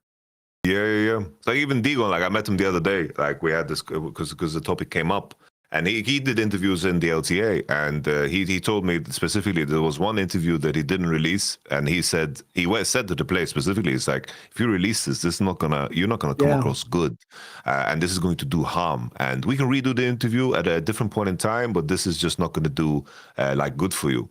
And I do believe there's a sense of trust there that you need to be very careful with. And I do think most of the time, like in my experience, like journalists in esports do a very good job. But that's the thing, journalists in esports. This is not. This is a content creator trying to go viral, you know. And that's what she was sent there for. So I just don't understand how we got there. That's initially my question. So how do we get there where a content creator is doing that specifically and didn't understand their role in this position, you know? As I say, I will do my own video on this, but I'll do it like comprehensive. So I'll have loads of that. So I won't burn all my points here, but I'll give you a quick rundown. First of all, have you ever heard, I don't know if this ever got to you over the years, in 2020, me and LS had a minor Twitter spat where basically I said to him, because he was quite rude to me. You know how LS is on Twitter. Everyone's savage on Twitter because you can't see the person's face. And so, you know, LS's style. Like, if you piss him off, he'll say some shit like, your cognitive empathy is not on my level. You know, he'll do some dismissive shit. He's LS, isn't he? And I even know LS. But the problem is, people don't get this. LS is my little bro, like, for reals, bro. Like, I'm the fucking OG when it comes to that shit.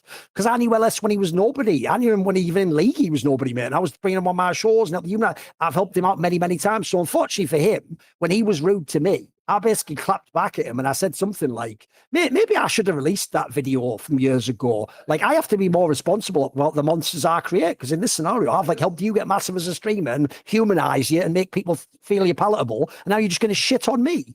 And people always said, did you ever hear this story about the idea I had this video on him that I was blackmailing him with? Did it ever get to you? I've heard that, yeah. Right. It's a total myth. I never said I was blackmailing him. If you ever read the thing, I said, like, I should have released that video. Notice I didn't say I'm going to or I could, but then I don't have that video. I literally deleted that video. What happened is, I won't say the circumstances, but there was once basically an episode of a talk show, I won't say which, that LS came on, and I can tell he just came on.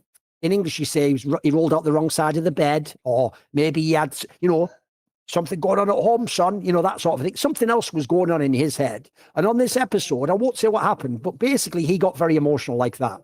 In a way where if I released it, it would have been terrible for everyone, in my opinion. I wouldn't even want as his friend that to be released. Like, I don't want someone to get emotional and say things they don't mean or get upset, so then all the enemies can delicious. Oh, I'm loving. Oh, you're suffering and eating. I don't want that, mate. In fact, a lot of people don't know this, especially in interview and talk show content. I've never been the guy to do that ever.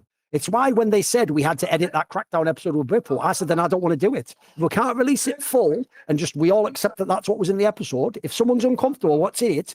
Well, we're not censoring it. It's not an edited episode. Just delete the whole VOD then. But then there's no VOD. There is no. It's either the whole thing or we're all cool with it, or we're not cool with it. Which, in that case of Whipple, he didn't want it out like that. Then the whole VOD's gone, mate. It never happened. Let's just go on with our lives. In fact, a lot of people won't get this about me. Oh, I'll tweet savage as fuck at some dick like Nuke who fucks with me. If I did an interview with Nuke, I would never disrespect him. It's one of the reasons I intentionally have never tried. I have never in my entire career requested a reckless interview, because I actually know that I would want to ask him certain questions. I don't think he could answer, or he would want to answer, bro. I don't think it would be good for him to even do an interview with me, by the way. Like, I don't think it would be good for any of us. And I don't do gotcha journalism. It's not my style. I don't want to catch someone. I don't want to bring him on, seem like I'm liking him, and then go, oh, what about this thing? This guy thought, that's not my style, mate. If I even ask someone a hard question in an interview, I tend to do it like, hey, people have framed this way about you. Is there another side to it we don't know? Can you explain some of this? Was something going on? Like, it's why I should tell you a little truth nugget. I've actually had people the other way around say, I could get you the reckless interview if you want to do it. And I would say, no, mate, if he doesn't want to do it, I don't want you to convince him to do it. I don't want you to tell him to do it. I think this will be bad for everyone. He stays over here, I stay over here, and we can go our lives without doing a fucking interview, mate. It's all good. He clearly doesn't like me. That's fine with me. So the problem I have already is, I already know what responsible journalism is, mate, and this isn't it. This is the opposite. This is like leaking things said off camera. This is fucking talking shit on the person who just gave you the interview as though they owe you something. And then also, I'll just throw this out there. You know, the idea of like, yeah, but I asked you if you'd do all this cute shit. That's where you've just learned what a journalist is, because you think that when those other interviewers, Ashley Kang or Law or Shocks or Jason, you think when they go on camera and go, and can you do something fun for us, like a K-pop move? You think that they just walked up out of nowhere, like, hey, I'm this person, can you do this? No, they've known that guy for 5 years. If it's someone like Jason or Ashley Kang, they might have talked to him off camera 20 times. They might know about his family and his dog and what's going on in his life and what's going on behind the scenes in T1. And they will only ask that when they know he's in the mood to have some fun like that. They know that that's something that he's on board. They'll never do it like, go on then, dance for me, boy. They're not going to do that shit. So first of all, I think that is crazy. The idea that you essentially let a social media influencer just be like, hey, I'm just going to make Keria just repeat words in a language he doesn't understand to make a funny meme about me and Super, and then I'm just going to make him do, like, bro, he's not. She then also complained about the K-popification of esports. You mean K-pop, like, where they have to just do all weird shit like that? You're making them do that, you idiot. You're making esports K-pop. So I think that's mad. And then lastly, I'll just say this. Of all the teams to fuck with the player, you have picked T1. You don't know this space. Ashley Kang just said she was blacklisted forever from T1 interviews just based on how she framed the title. Not even from the interview, just what the headline said. That put them off so much. She can't get interviews supposedly ever again from T1. People who top interviewers in esports get turned down for interview slots. So that's why I agree with you. Riot has brought into this too, Yamato. Riot has a choice of menu of people who can interview Keria and T1. And you're picking people who are like, right, now jump through this hoop, Keria. Now do a handstand. Now catch these balls. Oh, Gunch tank. Like, what are you doing right now? Like, I think that is so inappropriate. And then also, it's the ultimate sensitive fucking org in the world, mate. That is not the org where you fuck around and then leak a bunch of shit. Holy fuck. If you guys don't know, I won't say why, but there have been stories 10 years ago in the LCK that people might have just been straight match fixing who were top players that will never come out because the vibe in Korean esports is if you ever even out that story, even if it's true, you are dead. You will never, ever get an interview, won't get access to OGN Park or whatever it was. But you are donezo, mate. Like there are certain things you do not talk about. So the idea you're leaking conversations from in the hallway, what next? Put a fucking glass on the door. Like, oh, I think he just said he's going to fuck him up. I'm thinking, what are you doing? You know, it's not the wire, you know. Also, you haven't got a fucking judge sign off of that. I know what she's doing, but she's like McNulty and that fucking Presbolowski guy. Like, oh, it's a code. They're going to let him die on the bot lane wave. Avon Barksdale Fakers said they're going to let Guma die to show smash. Fucking mental, innit? It's so fucking ridiculous. Listen, homie, there's only one stringer bell in esports, and it's me, and I'll take care of the people I need to get out the fucking game. So, no, I think the whole thing was mad. I just thought I'd ask you that because I wondered what you saw about it. Listen, I'm sure it was the topic of all the drama and all the stupid. But as you said, this is why the Thorin video will bang, bro. It came out in sort of like, because it was all in Spanish, it came out in like little globs here and there, and it was things on social media and then tweets, and then someone translated. You need to do a Thorin one where if people don't know, I do it like a crime scene investigation. I get like a timeline of everything you said. I go from here to here to here to here. I break it all down. You need one of those ones, you know. You need the full autopsy, basically. I'll tell you one thing finally. This is where the human element will come in. Look, she's someone where when I made an off-color joke that I fucked up the context years ago, she told me on Twitter, I'm trash. Well, you know what, homie? You done fucked up there, haven't you? Because I've got like 180k followers. So you tell me I'm trash and then you fuck up like this. I always tell people, I've got a megaphone. Why would you talk shit to me? When I talk shit back, it's on a megaphone to everyone. And everyone goes, oh, wait, what? That person fucked up. Like, I'm the worst person you want to talk shit to. So you know what's sad, Yamato? I'm going to give a quick lesson to this woman if she's listening. The first thing you initially did, the not very good interview, if you'd only done that, that's not even something you necessarily have to apologize for. You could even just say, look, I'm sorry it wasn't a good interview, but I tried and it didn't work. That's nothing, bro. Everyone can fuck up and do a bad interview. Everyone can have a bad game.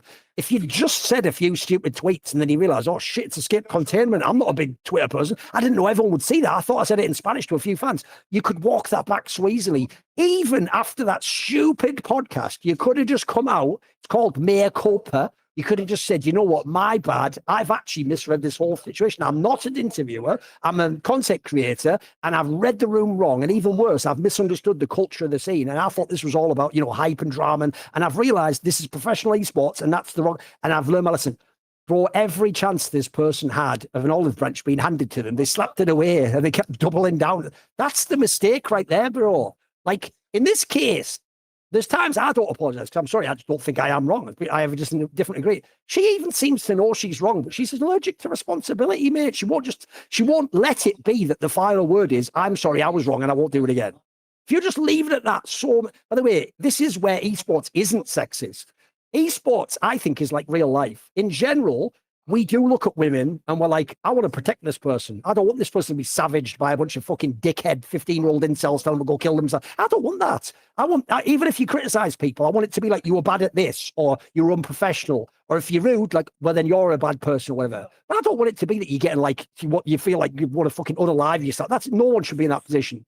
So my problem with this as well is like, I feel like if she just played her cards differently after she fucked up, it was so easy to still get back on side. You could even look, you'll never get a T1 interview again. That ship has sailed, homie. Forget about that one. But you could be in esports again. You could be, by the way, the Spanish scene clearly likes you. They're trying to defend you. That's the last thing I would say is like, it was so, I hope she knows the lesson isn't just the first fuck up. It's like the 10 fuck ups afterwards. And as far as I know, it might even still be going on. Who knows at the time of recording? So I also hate that part. It's like you've just misplayed your hand so many times, you know. Yeah. Right. Yep. Now it's obvious we should talk about T1 because Yes, sir. bro, listen, we talked on the last episode. They weren't even that dominant against IG. And you look at this, I'm going to do the draw thing again, Yamato. Get ready. Right. First round, FlyQuest. I know people are going to cope FlyQuest. They could be good though. I'm sorry, if you're T1, you want to win Worlds. That's a win. That's a win right there to be your one. Then you get CF4. That's another win. I know they're a decent team. That you're going to try and be the world champion. That's 2 lives already. No, that's 1-1. Already the warning signs are right there, Mix. I'm sorry. At this point in time, like the Hong Q guy can go with old man Faker, mate. He can step in that ring and he can dance. Then you've got GenG, like fair enough. Even though you're actually the only team in theory who should be able to beat GenG, you haven't done it recently. They're better than you. You're allowed to lose GenG. Everyone's allowed to lose to GenG. Then you get 100 Thieves. I'm sorry, on paper, that's an auto win. They weren't supposed to be at Worlds. And then the last one is MKoi, who we just spent like 20 minutes saying it might have to change the whole roster as well. They capped out like, this is like a pretty easy draw, bro. I'm shocked this went all the way to the length. Like, what's happened to T1? Give me your thoughts. What's wrong with T1? If we go back in time a month ago, aren't they like the second best team in the world? It's very strange. I think the main issue is just on an individual level. Like nothing is really clicking because like draft wise, I don't think there's definitely things to like criticize. Like the GenG one, for example. There's like CFO had like a really good meta read, so you can argue with like giving them Scion and all that jazz might have been a mistake. There was the Canna as well, that is primarily like an LCP/LPL pick that they had to catch up on. But the 2 wins against the series against 100 Thieves and also Koi, even though they were wins, they were like really below standard. Agreed. And the odd part for me is I thought coming into this year, Keria and Owner, I thought that they had really leveled up their floor in terms of being able to play a wide range of champions. Because now it's like people are looking at this and people are saying, well, it's like, oh, Keria's playing melee champions. This is something that he doesn't do and shouldn't do good. Other years, I would agree on T1, but not this year. This year, Owner and Keria had that synergy down, and they play a very side lane-centric game. And now that Faker is performing, it should be even easier. I understand that Doran's underperforming by the standard he set in spring playoffs and MSI. That's something fair to say. But Keria is the player that you expect to be like. I expect him to come into this tournament and be the best supporter in the world. Every time they've ever won Worlds, he's been the best. And it wasn't even close. I know. Yeah. And it wasn't even close. And this is, he's supposed to be the weapon in Fearless. And sure, like people are targeting him with bard bans and poppy bans, sure. And that's fine. But this never mattered for Keria. Like he managed to like piece it together and figure it out. And Owner has had some good games, like the back end of the IG series. I think he's had some games that were good. Faker has been by far the best performing player, and it's too similar to 2017 after winning 2 world championships, and you walk into 2017 it's just way too similar. I like looking at the team. It's like they have complained about like health issues and these type of struggles, but I thought that was like a part of that's just a part of the world championship. And I always thought that T1 is the team that is like resilient and makes it through. Because looking back at the previous World Championships, that best of 3 that led them into the quarters was always the series that's like, oh, damn, they look kind of good. And I think the main thing here for T1 is the saving grace that is the scheduling. They're playing the last quarterfinals, which means that AL get even a longer break, and T1 gets a lot more time to kind of reassess and figure out where they are. And this is where the experience kicks in. And I think that, T1 still... I have faith in the idea that they will figure it out because they've had slow starts in the past too. Like 23, they lost to GenG in the BO1, and then they made the bounce back by switching up the meta and beating Billy for the best of 3. In 24, I remember like that, like even that same 23, I remember like their Team Liquid series, or in 24, they lost to Top Esports in the group stages. And everyone thought, oh, Top Esports, big chokers. Yeah, they lost to Top Esports, and then they 3-0'd them later down the line. And I think just the best of 5 dynamic, a new venue, some time, I think will be very healthy for them. But there will be a time where it stops. And I do think that AL is playing against T1 at the best possible time for AL, where T1 is looking like they're at their worst. And there's a few things on this. First of all, I'll agree with what you said at the end there. I don't know if I've mentioned this to you in the past, but one of my like analysis tools, lenses that I use in Counter-Strike is I don't care what your form is in the group stage. Unless the match is tomorrow, as long as there's a few days off, the group stage is just about surviving to the playoffs, then the real tournament begins. So in my opinion, you're never 100% of the group stage. By the way, sometimes it's not even good to be 100% of the group stage. Like the joke is, the people who might have already blown their beans is fucking anyone's legend. Maybe now they're just ass in the bracket. Who knows, right? So I don't care.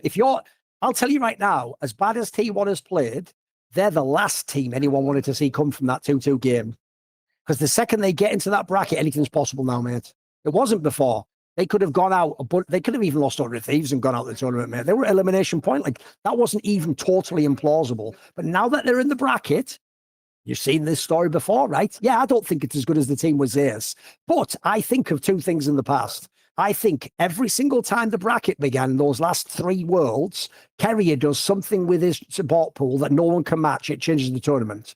I think Faker, I've seen this story too. Faker looks like he can't bloody play any champions. And it's like, he doesn't have to. He gets 2.5 champions, or he picks someone that's not even the best meta champion that does something with its kit. And because he's Faker, he's the most reliable clutch player in the history of the fucking game, even at this stage. Like, you just know that if everyone gets nervous and he's on a champion like a Galio that he can do somewhere, then there's a chance. There's a possibility he will make the hero play call where he pulls the trigger, probably also the best at pulling the trigger without thinking about it, and he'll make something happen. But the difference is, this time around, though, I've never seen this many red flags, bro. I'll run down a few of them for you, right? First of all, even though he's played really well, I actually think, in some of the group stage games, Faker's champion pool still looks really scary in a BO5, mate. Like, but for him, like, I'm so worried as to what comps they can make with what he can actually play. Because if you think about it, right, sure, they got the easier side of the bracket, but it starts with anyone's legend. Mate, I saw this team could have beaten them at fucking MSI, mate. They did beat them at the EWC. Like, that's a really dangerous opponent for Faker to play if that goes all 5 games. Neither team's going to 3-0 that, in my opinion. Then you go down, the Keria one explains itself. Thorin has the most pressure on his shoulders of anyone. If they don't win, a fan in history won't look at the game. They'll go, it's because theirs left. They won't think it's because of what else happened. And then lastly, I'll just throw it out there.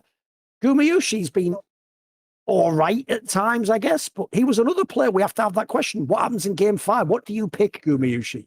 Because I tell you what, if they ever waste a target ban on you, I don't know that you can make it to game 5. So I also feel like, look, the good news if you're T1 is you got the easy side of the bracket. You got about the only bracket I could ever conceive of where I could see you making the final. I don't think it's impossible. But I'll tell you what, even so, if we're going to make some predictions in 10 minutes and a half from now, I'm going to take the L to beat them, mate. I think it's going to happen. So where are you at on that aspect, T1 in the playoffs? You know, it's like, I think everything that we've seen, like the whole group stage is screaming that AL should beat T1. Like the whole, the only thing and the main thing that makes me skeptical is just the time. I think the time is a curse for anyone's legend, and it's a big blessing for T1. They get so much time off after playing a 3-2 that they get to basically wait for quarterfinals a full week. I think T1 is capable of just coming in to a BO5, digesting who the enemy team is, and really just look completely different. That's where my imagination just goes. And we've had enough history now with the 3-0s that always the teams that come out of 3-0s, it's like it's a small sample size, but a meaningful one in the sense that the contrast between how good the team should be that went 3-0 in contrast to how they played in their first quarterfinals match. Obviously in 23, we had GenG losing to Bilibili. That was Chovy versus Yagao. That gets memed on a daily. We had JDG versus KT. KT was not that good at that World Championship, and somehow those games looked close. JDG didn't look like the best team in the world that they were at the time after the year that they had. And in 24, we had GenG almost losing to FlyQuest. You know, FlyQuest made a whole damn career on that series when they almost lost to FlyQuest. And we had LNG on the other side with 3-0 losing to Weibo Gaming that, of course, made all the way the run-up to I think in semis they lost, right? So with that being said, that just makes me so nervous. It's like everything says AO should win based on group stage, but I think that the dynamic of beating T1 in a BO5 and that break, I think that is just going to change everything. Because I think moving different venue, moving different circumstance is going to be like the best thing for T1. And I have a hard time believing still, even though I think Tarzan has been mega, Kyle is looking like he's playing really good. Flandre fits in this meta super, super well. And I think, in an ideal world, I would love to see AL and GenG do the runs all the way to the finals, and we have like an LPL versus LCK finals. I do think that if I had a gun to my head, because that's how you would have to force an answer out of me, I do think that beating T1 in the best of 5 in this stage with the circumstance of the logistics will be still difficult. But I am fully on board with the idea that there's never been this many red flags, because there was that record that they pointed to that they have never lost than one game. Yep. Never lost more than one game in their qualification. So that goes back to the group stage, group stages of past formats, and also, of course, the Swiss, where they always went out on 3-1.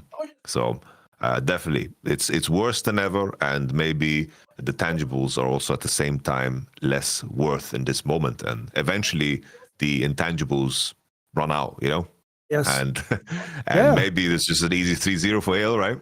Oh, mate, there's a famous quote. I think it was by Isaiah Thomas, the point guard of the Detroit Pistons from the 80s, where he said something like, at the highest level of the sport, like in the NBA finals, it's more about will than skill, because it's like UFC fights. Mate, how many times does a challenger knock everyone and submit everyone, go to the title fight, and look so nervous in round 4? And shut down, and they can't fight, and it's almost like the hands don't move anymore, and the champion's not even fighting that well, but he's just a champion, bro, and he guts it out and he gets that win, and you learn, there's another level to this shit. Like you say, when the game's at the highest level, silly things like the intangibles, who's more clutch, who believes they come up, they're real.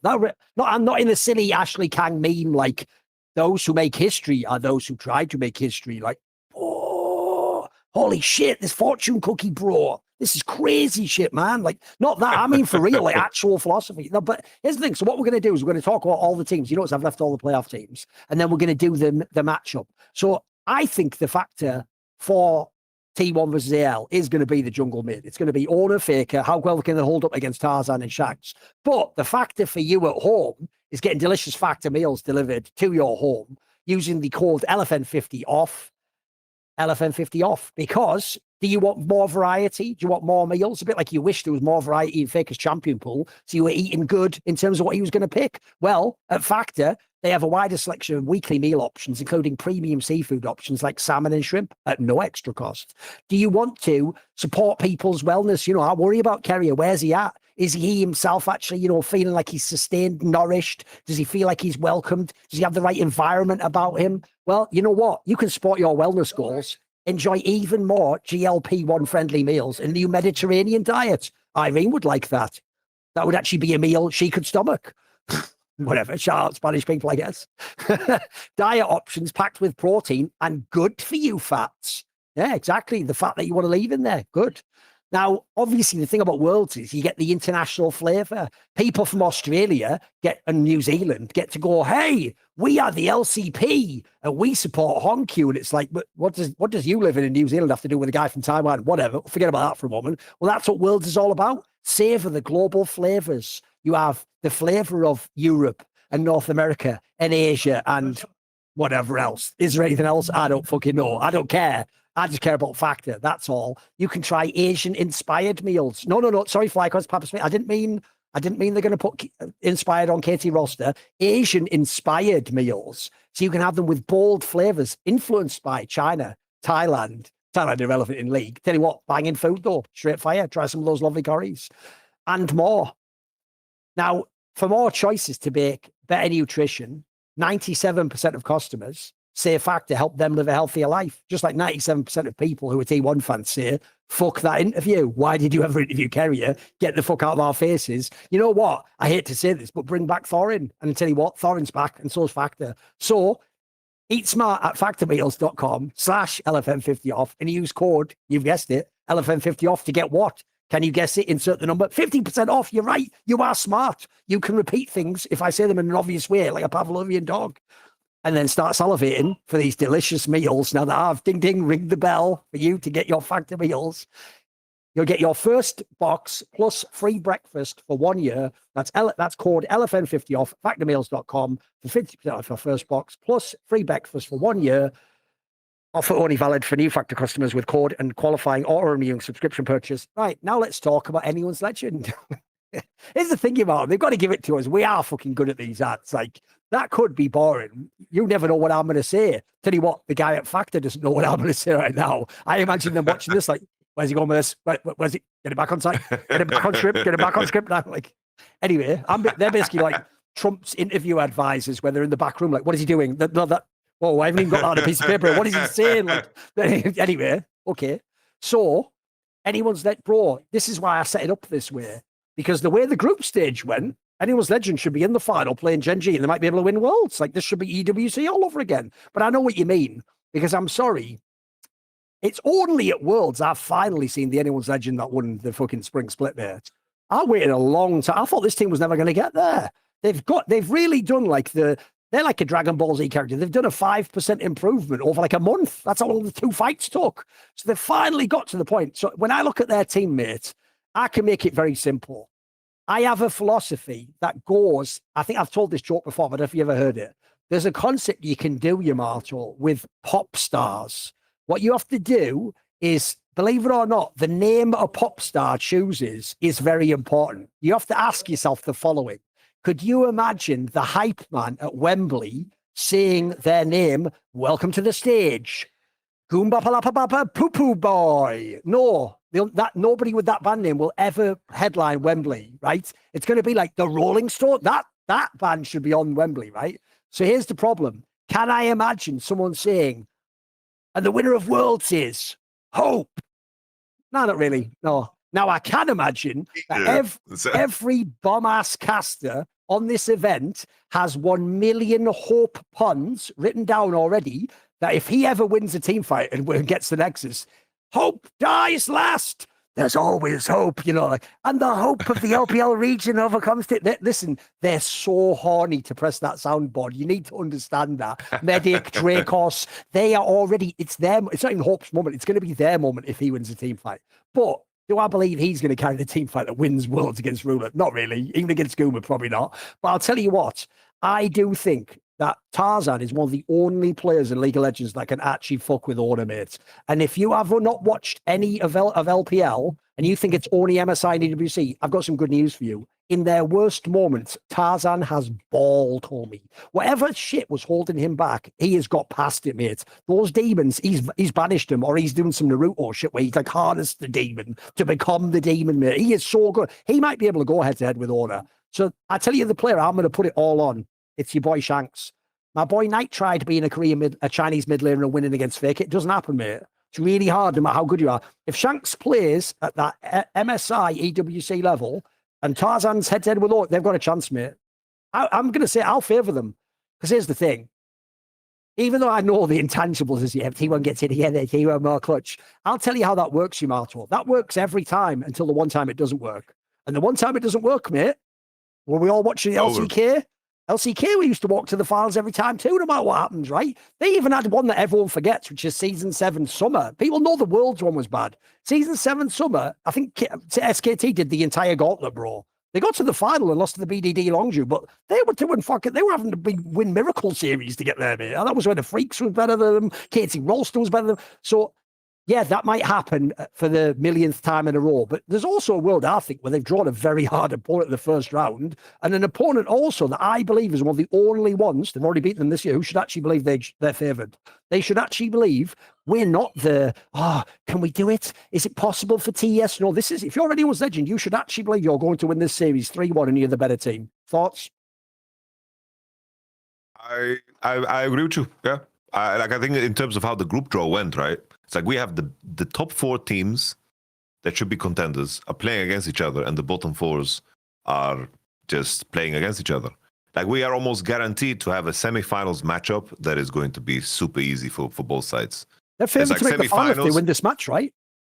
That's like whoever wins, if HLE, GenG win, or like whichever wins AL and T1, that's the finalists. Like I don't think anyone else is capable of doing like any damage. So from T1 side and AO side, it's like they took the short end of a stick here, because I think from T1 side, they would have loved to have just a warm-up series to just understand themselves more, because they're gonna have to figure out some things real time. And for AL as well, it's like getting some BO5 wins in. Maybe if your intention is to win it all, maybe it's like fighting T1 while they're weak. Maybe that's the best thing that you can hope for. There's like many different ways to, of course, spin this in a way to have the perspective that you view it in the light that it's good for you.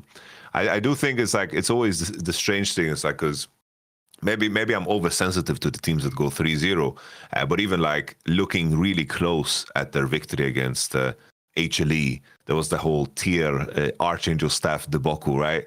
And that game was like also extremely competitive still. And maybe in a different world, it's like a BO1 after all. It's like a BO1 win, and then the GenG win as well. That was a very, very like competitive back and forth game. And KL had to do like miracles for them to win. And it's very good that you're capable of doing that. Very, very good. But I want to be like careful in like not getting too drawn in by the 3-0 scoreline, because the teams that get to play those best of threes and just have such a larger volume of games, I do think that's a very, very important notion. But I do think that from AO side to regain the confidence, because that seemed to be like the main thing that was lacking the entire time in their playoffs run, and how it looked like in summer post MSI, they couldn't really regain that. It does seem like a lot of things are falling into a better play. I think Flandre is playing really, really good. Super happy to see him like perform on the rec side. He was one of the only people that did. With Tarzan has just been like we live in a world where GenG is as good as they have, but Tarzan should be in conversation of being the best player of the year. Like that, that's how good he's been, because he's just been like this the entire time. There were periods where Chovy underperformed, periods where Keen, like maybe Keen is the only guy that didn't, but we need to remember that their winter split wasn't like the greatest. Was trashing that one, bro. Yeah. They were always getting going. I'm with you. Those would be the mid names. Yeah. It's like, but I'm with you with your take. Like if Shanks shows, a lot of people hyped up Shanks, but I look closely at his games and I thought his Orianna game was super, super strong, but I don't think it's comparable to the one that we saw at MSI and EWC yet. I think it's been steps in the right direction, but it's still a pretty big jump to get there. And if he can perform as good as he did at EWC or like MSI, I think this is definitely, a good opportunity for AO. This is a series that I can, depending on how I wake up or how I feel, maybe I go to grab some water, come back, and maybe my brain's going to tell me AO's going to win this, because that's just a rational thing based on what we know. This is a very, very, strange one. But my gut is telling me more often today. I didn't eat, so maybe that's a part of it. But my gut is telling me like T1 is gonna figure it out somehow in some fucked up way. And if this day is the day it doesn't, I wouldn't be surprised. Also, the hype, even though admittedly it didn't turn up in some of the national tournaments always in LPL at the end as much as people want, is obviously the coaching staff too. Everyone hypes the coaching staff if anyone's legend. Bro, if there was ever a team that you actually can do damage against who's way less dangerous in the Game 5 is T1. Game 5s have haunted T1 in the Fearless draft. Like, they barely ever win them, bro. They basically won that one against HLE to get to MSI. That's about it. Like, aside from that, their graveyard is that fifth game. That's why I actually think for both these teams on paper, it's a 3-1 win ideally, because I think it gets scary. In Game 5, T1 has clutch factor, you get scared if you're anyone's legend. But also, if I'm T1, what the fuck do I draft in Game 5, mate? Like, we've already seen the best teams in the world have a hard time. I don't even think, by the way, GenG wins all these Game 5s. They're actually drafted amazing comps. They look like they're doing, like I say, the old blind pick thing, like just pick something you can play, mate. Just pick something you can pilot and we'll figure it out in the game. Like, I think I think that's the worst thing about coaching is I think no one can prepare for Game 5. You can never get an actual comp. Even if you get your comp, bro, you're never going to be playing a comp you've ever practiced it against. You're playing something fresh. Like, it's a different world, Game 5. Also, we've never had a world set with single limb in Game 5 Fearless. This is going to be a different world for all of us. Yep. It's like the only team that like did so was GenG. Why we are so certain they're going to win the world championships, because they've managed to do the dynamic draft where it's like they just lean into like a Nidalee or they like just slam an Aurora and they just have something that is very unique. But they could also like cut through like a razor sharp fucking samurai sword and just see Ornn, Nocturne, boom, we just pick away all the pieces you want to pick. And it's like suddenly it's like, oh shit, damn. You guys just saw through everything and we just didn't have the gut to we didn't have the guts to like blind pick champions that we would be so programmed against blind picking. But what brings me back about AL when they lost against T1 at MSI, that was also a game 5, like a big game. I would never brand a player a choker for choking against T1. But I would have to say that game 5 at MSI, I remember it so clearly because as good as KL's Poppy was in this particular map, there were moments where I'm like, what on earth is happening with Hope? What are all these players doing? And it's like they've managed to win the LPL, which is a big plus. They've managed to, but winning an international is like still, it's like what you said with Hope and like Shanks and like even Kael. It's like before they do it, it's hard to believe and hard to like imagine that, you know. Now let's do the other matchup on that side of the bracket. Well, we've already set it up before. I agree. I actually do think on paper, anyone's Legend or T1 should be in the finals. Now, look, I will say when I did before the tournament, like a bet on who's going to win the whole thing, I told you from the Worlds one, I'm crazy. I took TS because my logic goes, when I do those bets, I don't take favorites. I like to do a bet that's high odds. So if I ever win it, I think I got like 7-1 on that as my bro. So I want one where basically if Kanavi and Jackie Love go completely mental, I get 7 times what I put in. I don't want to do the one with like GenG on 2 point something. And then if they win, it's like, here's a tiny little bit. I want them all in, sir. You win all the chips, you know. So I picked TS, but that's a crazy one. I'm doing that for like the dream of what's possible, right? This G2 TS one, I think if you're both teams, you're loving this draw. Both of you are like, how did we get it? We all dodged Koreans. Mate, both of us could be in the semis here. I don't know that anyone's going to the final. But so let's do the G2 side first, mate. First of all, quite a nice draw for once. For once, quite a nice draw. You look at who they played. I actually think, in general, for me, they haven't been crazy good. They've just played up to part of what they showed me in summer, where in summer they were never, ever bad. They were always like 8 out of 10. I think even a bad game would have been like a 7 out of 10 for them. They were pretty fucking good. Skumon's locked in. All the pieces of their hands is playing. If anything, the solo lane has got better, that split. There's nothing to do. Even the joke is, I'm not even a big Labrov fan, but he has played his best split in the summer. He's certainly gotten some things fixed. So, like, if I look at this one, this is a pick 'em series. This is one where you can go either way. I would even probably myself make the odds fairly even. I could see for the BO5. What are you thinking of G2, and what about G2 in this matchup? G2 so far this World Championship, it's like we saw them against Top Esports. So that's what makes this matchup very unique. And Top Esports smoked them, like really, really blasted them. And I think the difficulty for G2 is I do think that Top Esports on a good day, I think that they will always just beat them. I think the main issue I have with G2 and I would just say straight up, I'm predicting Top Esports to win because I think like this is, although G2 made it to quarters, I think this is the worst international tournament from Caps since 2022 That's Worlds. Fair. And if the only world I see G2 beating Top Esports is in a series where Caps is going to play way better than Creme, but Creme has been good. Creme has been pretty damn solid, and I think that he's been one of the players that has like had a very, very strong like backbone, and especially like that Billy because series. Everyone thinks he sucks. They never give him any credit even when he wins. You know what I mean? People are just out. People, even the Chinese fans just don't like that player, unfortunately. Yeah. No, it's like Top Esports. Sure, they also had like an easy draw. Both of them beat Billy. They beat the 100 Thieves, which in the end was it's like an all right team, But it's like both of these teams have had a relatively like easy draws. Yep. I think the biggest disappointment for Top Esports was just that KT series, because that was just like that just brought back like all the PTSD about this team, because that should have been you in the 3-0. But it's where Yamato, if you end up playing T1 in the semis as TS, T1's going to watch that KT series and be like, boys, we got this. You know what? Don't even worry. I don't care where this series goes. We're going to get these guys. You know what I mean? Yeah. 100%. So that KT series was just so disturbing. Losing against GenG the way they did, it was like very one-sided. But it's like that's like GenG. It's like they've just ascended and they're just playing League on a whole different level. And then the Bilibili series was close. And I do think at the same time, even though Bilibili lost in that series, that was the best Bilibili series that they had all all worlds long. So I do think from that one, the fact that Top Esports were capable of beating like their biggest nemesis, like beating Bilibili was like impossible for Top Esports. They maybe did it like in one series throughout the year. They did it like in winter in that BO5, but other than that, it's like especially in summer, it just looked like Bilibili will always beat Top Esports no matter what happens in the game because we saw 2 best of 5s. That's a whole lot of data to work off of. So in my mind, I think G2, just to add the final point on G2, I think they beat FlyQuest, which was super, super good. But my main issue there is they beat FlyQuest because they team fought better. FlyQuest was the better macro team. I think they had better setups.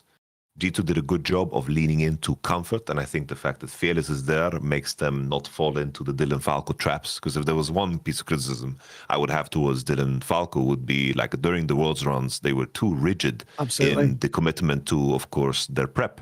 Because we look at last year and it's like, if they pivoted out of that whole Nocturne Oriana thing earlier, maybe, just maybe, they wouldn't start the series against Bilibili with a 0-1 score. On the TES side, Yamato, the reason why I did that crazy gamble, like I say, and you saw it at this Worlds, is Top Esports is always going to be this team, bro. They're always going to do this in the LPL too. They have 2 modes, int or smash.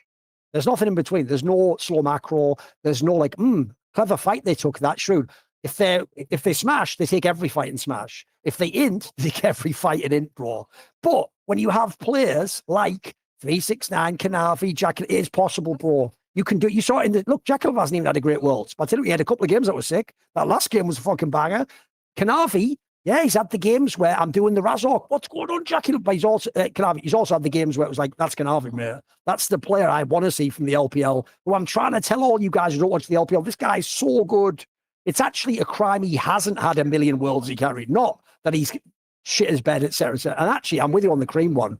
Creme's still, he'll never actually be what Shanks was at MSI, in my opinion. He'll never be a contender for best middle in the world. He just has to not shit the bed. You know what I mean? Like, I actually do think, I'm with you. I'm sorry. G2, I have time for them. I think they got an all right draw. I think they played up to par. I think even now, though, I think they had to get a CF4 type team. They needed KT Rolston. They're the only teams I think they had any chance in the world against.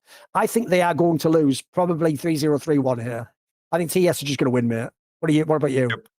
Yeah, I'm in the same boat. Like barring like some great Jekyll of tragedy, because I do think that G2's bot lane in terms of how they lane has looked pretty damn good. I think that out of the game, their advantages come from how well they lane, and they really leveraged that against FlyQuest, which was a nice look. And I do think that Hang, if anybody, has looked like really, really bad at this tournament, very inconsistent. And I do think that there is some opportunities there, but I think that the strength that you hope from Caps, like if he comes into this BO5 and he plays like in demon mode Caps, that would be like the difference maker for me. But I haven't seen that yet at this World Championship. And I think even in a world where he does, it's still not 100% because it depends on Top Esports form on the day. Yes. I think that Top Esports here, like for me, maybe I'm cooking too much of a story in my own head, but I think the fact that they beat Bilibili in a best of 3, I think that's for big. Their mental does so good. A lot, if fans don't know, BLG, no matter how they played, always got Top Esports. No one knows how, they just always beat them. And the way they did it was like with a scaling smolder draft. Like I didn't have faith in the fact that they would figure out that puzzle in the game against Bins, Jax, and so forth. And of course, there were a lot of elements that were disgusting in that game. But I do think that the World Championship is like it's such a bad tournament for competitive integrity, so you have to like start measuring like a lot of other things and other aspects that are going on, because the challenge is where your mind is at and where your health is at in a lot of different ways. And I do think the Top Esports is like beating Bilibili to trampoline themselves into this matchup. I think that I have to go with Top Esports being favored here. Here's also why I think, because by the way, I know where there is Delulu, there is hope and all that bullshit, right? That everyone's telling themselves. That's just because it's been literally 5 years or whatever since G2 or Europe was in the fucking playoffs, aside from Rogue that one time. Like, I get it. We all just aren't used to it. But I'm sorry, all those Western talents are like, oh my God, G2 could be in the final. Bruh, what? Can I get some of that shit? That must be the fucking shit that killed fucking John Belushi or something. What the fuck is going on with that, mate?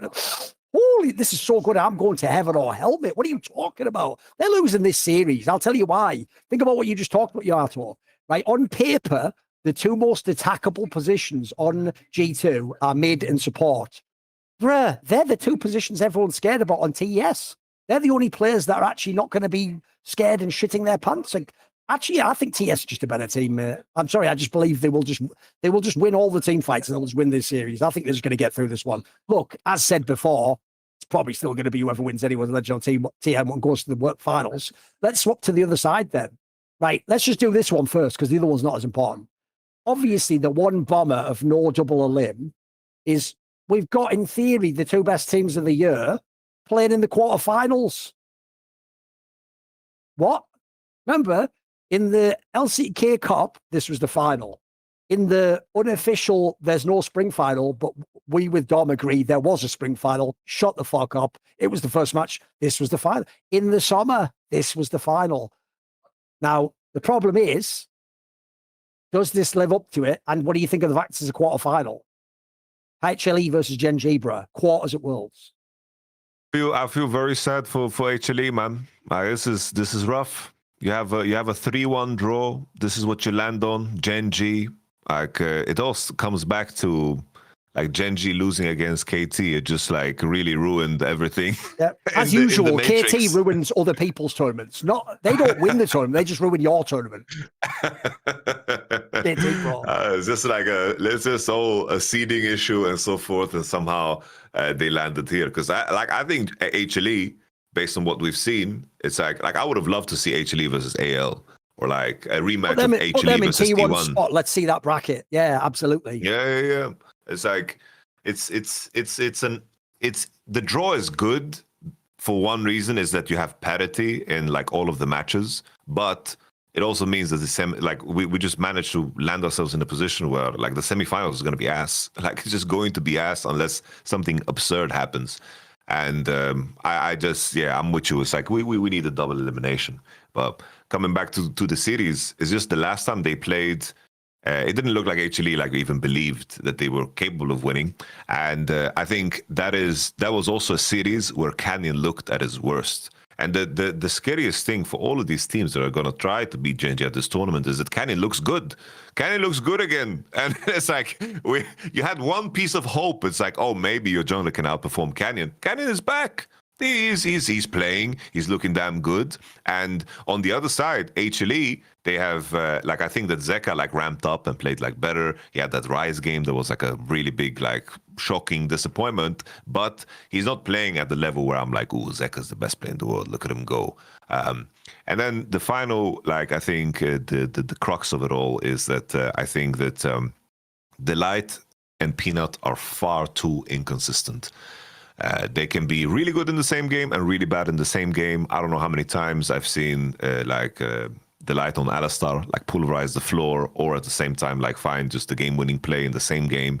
But that just doesn't get you anywhere against GenG. I don't see the flaw of GenG in a world championship that is insanely flawed. Like the level of this world championship is the worst one ever. Like I can't think of anything else. It's like someone's, oh, but in season one, people were worse. No. It's like the teams that made it very far were strategically very sound in the context of what was the meta at the time. And here, everything is just all over the place because of Fearless and so forth. But GenG is the one that just looks like they have no flaws besides their drafting. But I don't think HLE have an edge there because their jungler and support are insanely predictable. So I think this is just a horror draw for HLE, because I think Zeus and Viper being as good as they are is just not super relevant here.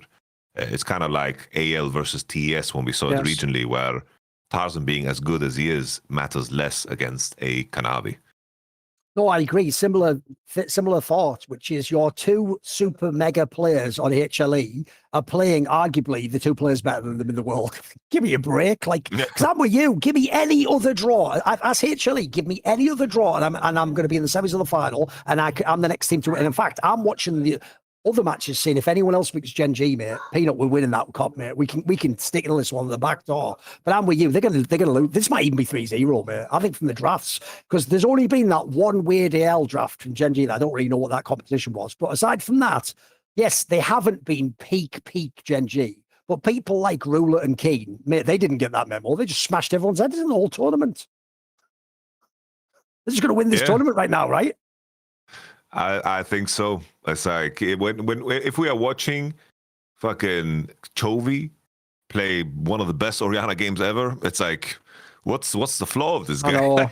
Remember, that was another guy what's where the issue?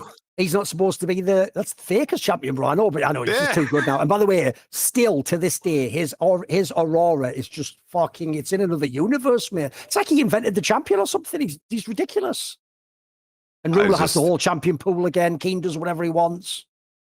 I just following Chovy's career has been such a joy, because even though like people always think it's you come into World Championship and it's the same, but Chovy's career has been, his rosters have steadily improved, and he has somehow improved as the best player in the world.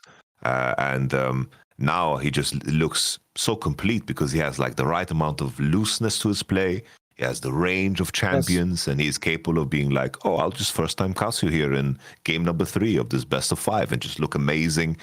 He just has the complete package. You can't really put him into one box. And I think you can say that for the entirety of GenG. It's like you can just start talking. We haven't even mentioned like how good Duro is. It's like we can just endlessly talk about how good each individual player is. It's just...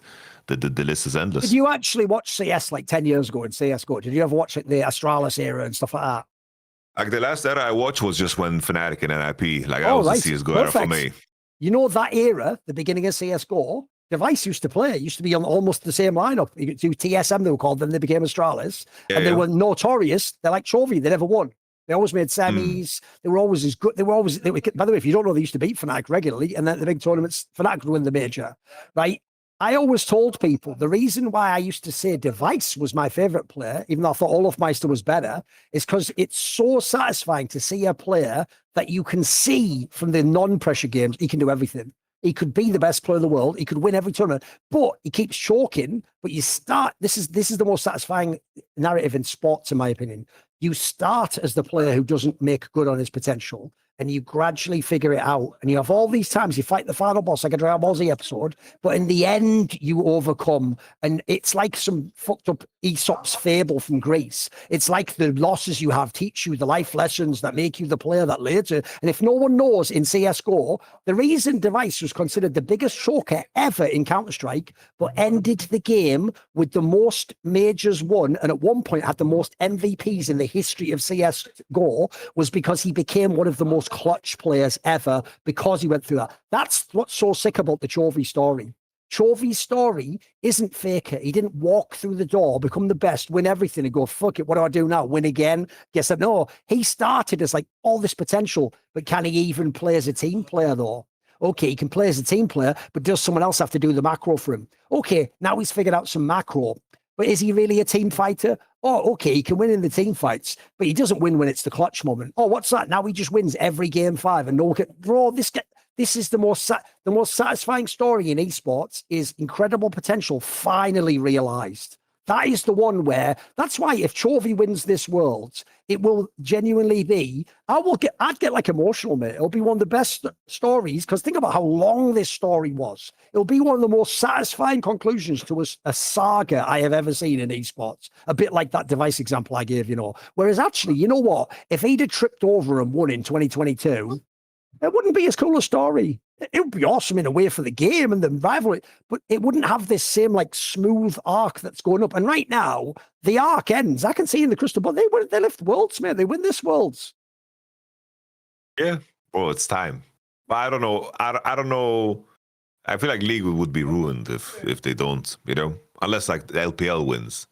But it is weird. I'll tell you. Do you want me to do you want me to look instead of into the crystal ball? I'll look into the Sauron's Palantir, where you see all the nightmare fuel shit, like the scourge of the Shire and shit. Are you ready? Here's the nightmare fuel. GenG loses now to Hanwha Life Esports. Hanwha Life goes to the final, and they play T1 there, and T1 just wins, and Peanut just has to fuck off with no worlds. T1 wins again, and every T1 fan now lies and says they always thought Thorin was better than Zeus. Like, bro. And Joe Marsh just does a tweet like, calculated, or some shit like that, you know, like. That's the nightmare fuel, mate. And I can tell you already, like I made that joke on Twitter, that mad reply to Monty about fucking Swiss system or whatever. That is the darkest future ever, where Faker wins 6 worlds. Because are you ready? They're not just going to say he's the best in esports, bro. Because he has 6. You know Michael Jordan. They're going to go, he's actually even better than Michael Jordan as a competitor. And then all discussions are ruined forever, bruh. Because every pleb fan will never remember that Chovy was better than Faker every year for the last like 4 or 5 years. They'll just go, he just couldn't play at Faker's level, and it'll just be ruined. It'll be fucking ruined forever. But put that Palantir away, young Mary, or whatever the fuck. Put that back over there, Pippin. That ain't for you. Back to the glass pot. Okay. But speaking of fables and things that are thinking of the best that there is to offer, do you know what Fabletics is? Well, they have affordable, high quality and stylish activewear, sportswear, and workout clothes for women and for men. So, as usual, we've got a little deal for you here. The thing about Fabletics is you can become a VIP. When you sign up as a VIP, if I do this, I get 80% off everything. After that, membership is about $60 a month, unless I choose to skip it. And that monthly fee gives me exclusive membership benefits, including a credit I can use to a full outfit or a bundle up to $100. On the first of every month, they'll send me an email, and I just decide, do I want to purchase member credit or do I want to skip this month? That's the other thing. You have the option to do that. That's one thing I love about a lot of these subscription services now. You don't locked in and it's like, oh, bloody hell, why? No, they give you the freedom to feel confident. You feel like you want to do something that month. And the cool part is that member credit isn't just for you. You can just grab something for your partner, for your friend. It's all set up like that. The quality is really good. They've got the high-end active wear. Remember, if you actually work out, by the way, you don't just go to the gym once every 2 months. It gets really annoying if you have stuff like chafes against you, or it's not like good material to sweat into. It's too heavy, it's too cotton. You know, they have all that stuff nailed. They have all the soft, breathable, durable workout, travel, everyday wear. Also, they have over 2 million people do the VIP membership, by the way, with more than 100 retail stores. So it's not like you're just trying this out as the guinea pig. This is being tried, bro. People love it. And they've also got, like, if you're into that eco-friendly deals, the fabrics can come from recycled materials, they're carbon neutral. I hate my jam, but some people care about that. So if you want to try out the wonderful Fabletics, I can tell you, Hibjib, Andrew, our manager, actually has had all this stuff. He said he's enjoyed using the items for daily wear and workouts. He thinks it's really high quality and comfortable. He enjoys wearing them regularly, even on the days he doesn't go to the gym, by the way. Obviously, he's sat at his PC doing all this work all the time. And his favorite item, he said, were the crew socks, the One Athletic shorts and the 24/7 fee. And he thinks the comfort and the fit on those was really, really good. So treat yourself to gear that looks good, feels good, and doesn't break the bank with Fabletics. Go to fabletics.com/summoning, easy to remember, and sign up as a VIP and get 80% off everything. That's fabletics.com/summoning to sign up as a VIP, get 80% of everything. What is that? Is that an echo? No, that's fabletics.com/summoning. Thank you to Fabletics, new sponsor for the show, and anyone who buys some months. Tell us what your favorite gear was. Tell us what store you bought from, etc. And if you like being able to pause for a month. Okay, there's one matchup left, bro. And we left it till, because by the way, as a punishment to you, Bin, I'm not going to talk about BLG on this episode. Fuck you. You played like trash. This does count. You've ruined the whole team. Jun should have stayed. Fuck you, BLG GMs. You're bums. You don't know what the fuck you're doing. You literally thought playing the old Mad Lions jungler was the fucking secret to win a world. You fucking bum. Get the fuck out of here. The current Mad Lions jungler can't win worlds, you idiot. Anyway, I just got personal there. How dare you? Listen, if you think I'm bad with Chovy, my heart's been broken with night so many fucking times. I can't take it anymore. Bro. So we're putting that one on the shelf. We'll talk about that in the next episode when we've got more time. There's only 2 matches left. And now let's talk about the last matchup. Because if you want to talk again about draws, bruh, I think again, both of these teams are like, how did we get this draw? Like, if you're KT, you're 3-0, but you're scared as fuck. Mate, CF4 is as close to an auto win as you get in the playoffs. But if you're CF4, mate, I think we have players that can beat theirs on KT. Like, I don't know how scrims are going, but this is suddenly a chance for reals for a team from Taiwan, LCK, to be semi-finalists of Worlds. Like, this is like, and remember, it's not like they can't play Koreans. Like, I think actually they're living up to the Flash Wolves legacy. They're good against Koreans, mate. Hongkyu didn't get the memo. You have to speak Korean to be fucking sick in Worlds tournaments. Like, this team's good. So let's start on the side of the KT roster. Obviously, we've seen barely anything from them. Everyone laughed at them and memed on them. In fact, the joke is, even though they're 3-0'd, every other team prayed that they would draw them in the quarters. So, KT roster, what do you think? I'm thinking back. So we talked about MKoi, and they had a winning position against them. Like, that should have been a loss for KT. Even against Team Secret Wales. Team Secret Wales played well into them. Like, BDD needed to do some freaky BDD things to win. Like, that looked like a regular split game, on a cold Wednesday against BFX or some shit. Like, that's not the form that you want to be in. And they played well into top esports, but top esports also kind of trip over themselves sometimes. And I feel like they launched themselves into quarterfinals in a very, very easy way. It's like those two Caitlyn lock-ins from Deokdam were some of the most unconvincing Caitlyn lock-ins I've ever seen. I think that the read the top esports had on a player like Perfect was just not there at all. And I think that KT's run is very, very fraudulent. I don't believe in this one at all. I think that CFO was very overhyped by the community because they beat, of course, T1, and they brought like a sense of flair, and it's a very exciting team to watch. And I think that their early games are massive, and they're very, very, like, they seem, like when they make calls in game, everyone just committing to the same thing. What CFO lacks, in my opinion, is in the late stages of macro, and I don't see KT as the team to punish them in that department. I think these two teams are very similar in the way they play. It's they like to pick engage heavy compositions, and by Drake 3-4, they hope that the composition kind of carries them through, and they get to have like these big team fights with the Rumbles and the Wukongs, and like sometimes like Alessandra comes through, and BDD is like the ace up your sleeve that just picks something that cuts through. And I think that Tobias did such a poor job of putting pressure on Perfect because he got to play Rumble into Renekton. Are you kidding me? That's the only two champions Perfect plays. Like, I think when it comes to CFO, when I think about like the player matchups, I think that Dogo is better than Deokdam. I think Junjia is better than Kaz on like in terms of like his range. I think Kaz can be very good, but he just I don't think that Kaz has the range to like pull them through deep into a best of 5. Because remember, like that GenG series that when they beat them in the game 5, he got Wukong. And that's potentially Kaz's best champion. And I do think that the meta has now fallen into a place where I think that CFO has enough data on KT to actually like prepare specifically for them and to beat them. And I think that CFO for me, even though this match was very, very close, I favor CFO in this one. I think Hongkyu, super good mechanically. I think it will be decided on big team fights at a certain point in time. And I just feel like CFO is better there. And I think that the fact they have these two top lanes they can swap around, I think they can really put pressure on Perfect's champion pool too, because that runs dry very quick. Yeah, look, like a lot of people from their region, I'm not the biggest Rest fan. Sometimes I do wonder, like, why are we putting this in? But I get it's because they're doing the, like, Bengi blank shit of, like, right, it depends what I want to play, depends whether it's a game that I need to win, whether the other guy's lost the 2 game. It gives them an extra dimension that you don't get. And by the way, Perfect, I always tell people this. He came along at the same time as fucking Lucid, and they were both hyped when they came into the LCK.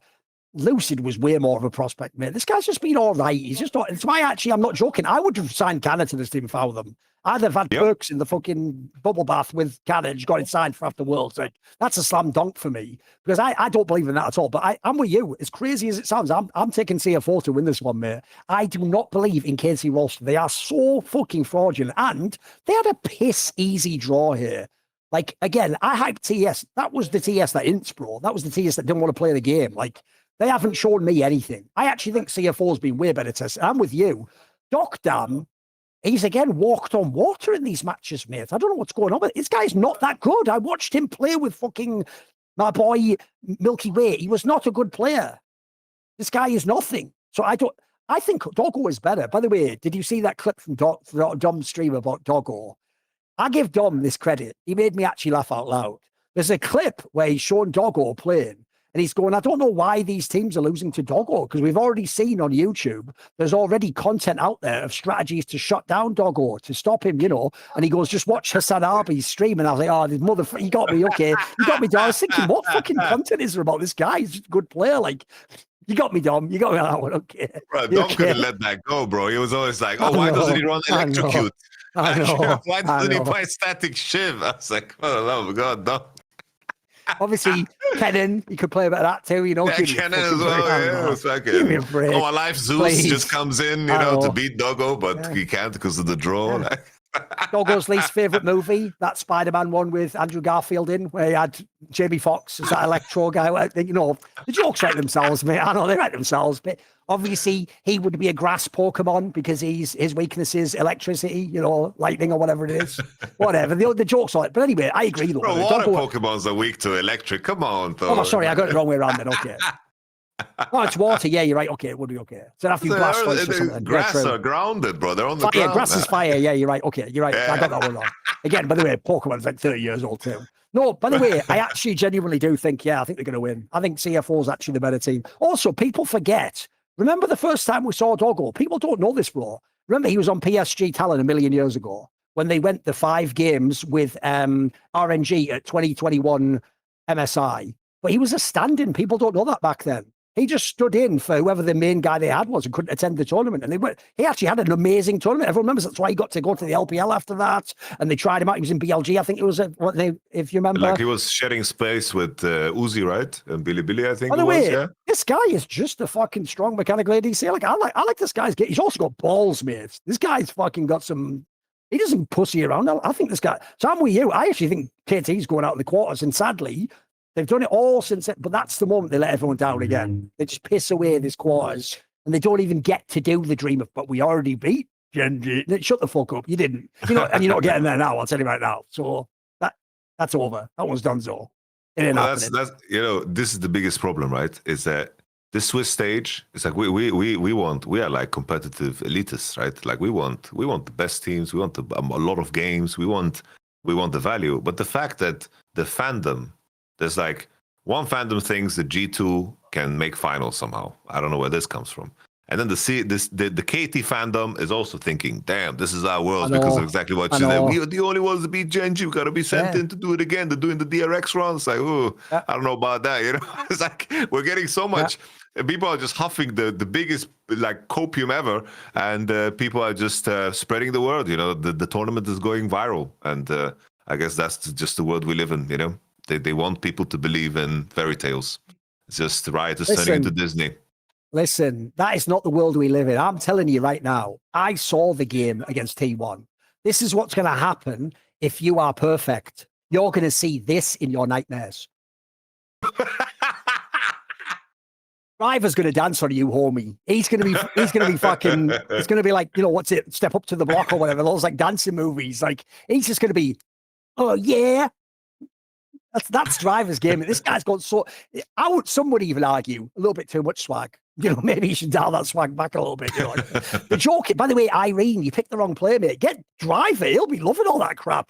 You say to him, how you doing? He starts doing a cartwheel and then fucking catches some girl on his hands. Like, hey, who do we appreciate? D. All right, mate. He loves that shit, mate. Keria is fucking, he's about to lose worlds, mate. He's about to go out the first round. He ain't having a good time. So, no, I think CFO is going to do it, mate. And I'll tell you what, listen, I said this on Twitter. Shut the fuck up about the LCP thing again. Australia, Japan, and Vietnam have nothing to do with how good Hongqiu, Junjie, and Doggo are. There's not even a connection there, bro. That's like people from the UK. Here's the thing. I only ever talk shit about EU against bloody Americans. That's the only time I'm a European. Mate, what does being British have to do with how good Caps is from Denmark? You know what I mean? Or Mickey X from Slovenia. Like, that's not my people. It has no connection to me whatsoever. He didn't win, and I go, see, you don't mess with Europeans like me. Like, what are you talking about? So CF4 is different though, mate. I'll tell you what, I loved what they did at first stand. I thought they could have been in the final. I love what they did at MSI in general. If you look in context, what they did against those teams, I actually think there is a real world where They won't even necessarily get 3-0 in the semis. Maybe they can win a game even. Like, this team has balls, mate. I actually love that. They play the way that you try to coach teams, mate, where you actually try to make them have the underdog mindset against the big team. But that could be a strength in its own way. That moves expectation. Now we're free to play our game. Now we're free to do the Yamato speech of how do we want to be remembered? Do we want to go out on our shield? Do we want to go for it? That's TF4 has that fucking vibe, mate. And I think they're going to semis. I think if you're a Taiwanese league fan, I tell you what, it's been a hard time, but you were the original underdogs back in the day. This is the fulfillment of the Flash Wolves. You know, you're going to semis, boys. This is big. You're going to beat your Korean team in the BO5. That's no joke. That's the one. There you go. That's the one. Yeah. What do you any questions for this one? I'm in location parts unknown, as the old wrestler, the Ultimate Warrior used to say, and hopefully I don't die of fucking steroid abuse or whatever. We'll see how that works out. Sorry, send location. Send location. I know. Habib's coming to get me, mate. It's all good. I mean, I already think he's overrated and not the GOAT anyway. Didn't have enough title fights. But then again, I didn't make you retire, did I? Stay in the game, pussy. What do you want, eh? You fucking coward. Anyway, whatever. Anyway, the point is, that's the end of the episode. No questions. We will be back, actually, later on this week, probably, Yamato, because we'll do it after the playoffs, I think. And then we'll do all the rest of the great stories. And then maybe we'll slip in a 10-minute BLG roast session. So thank you, everyone. See you next week.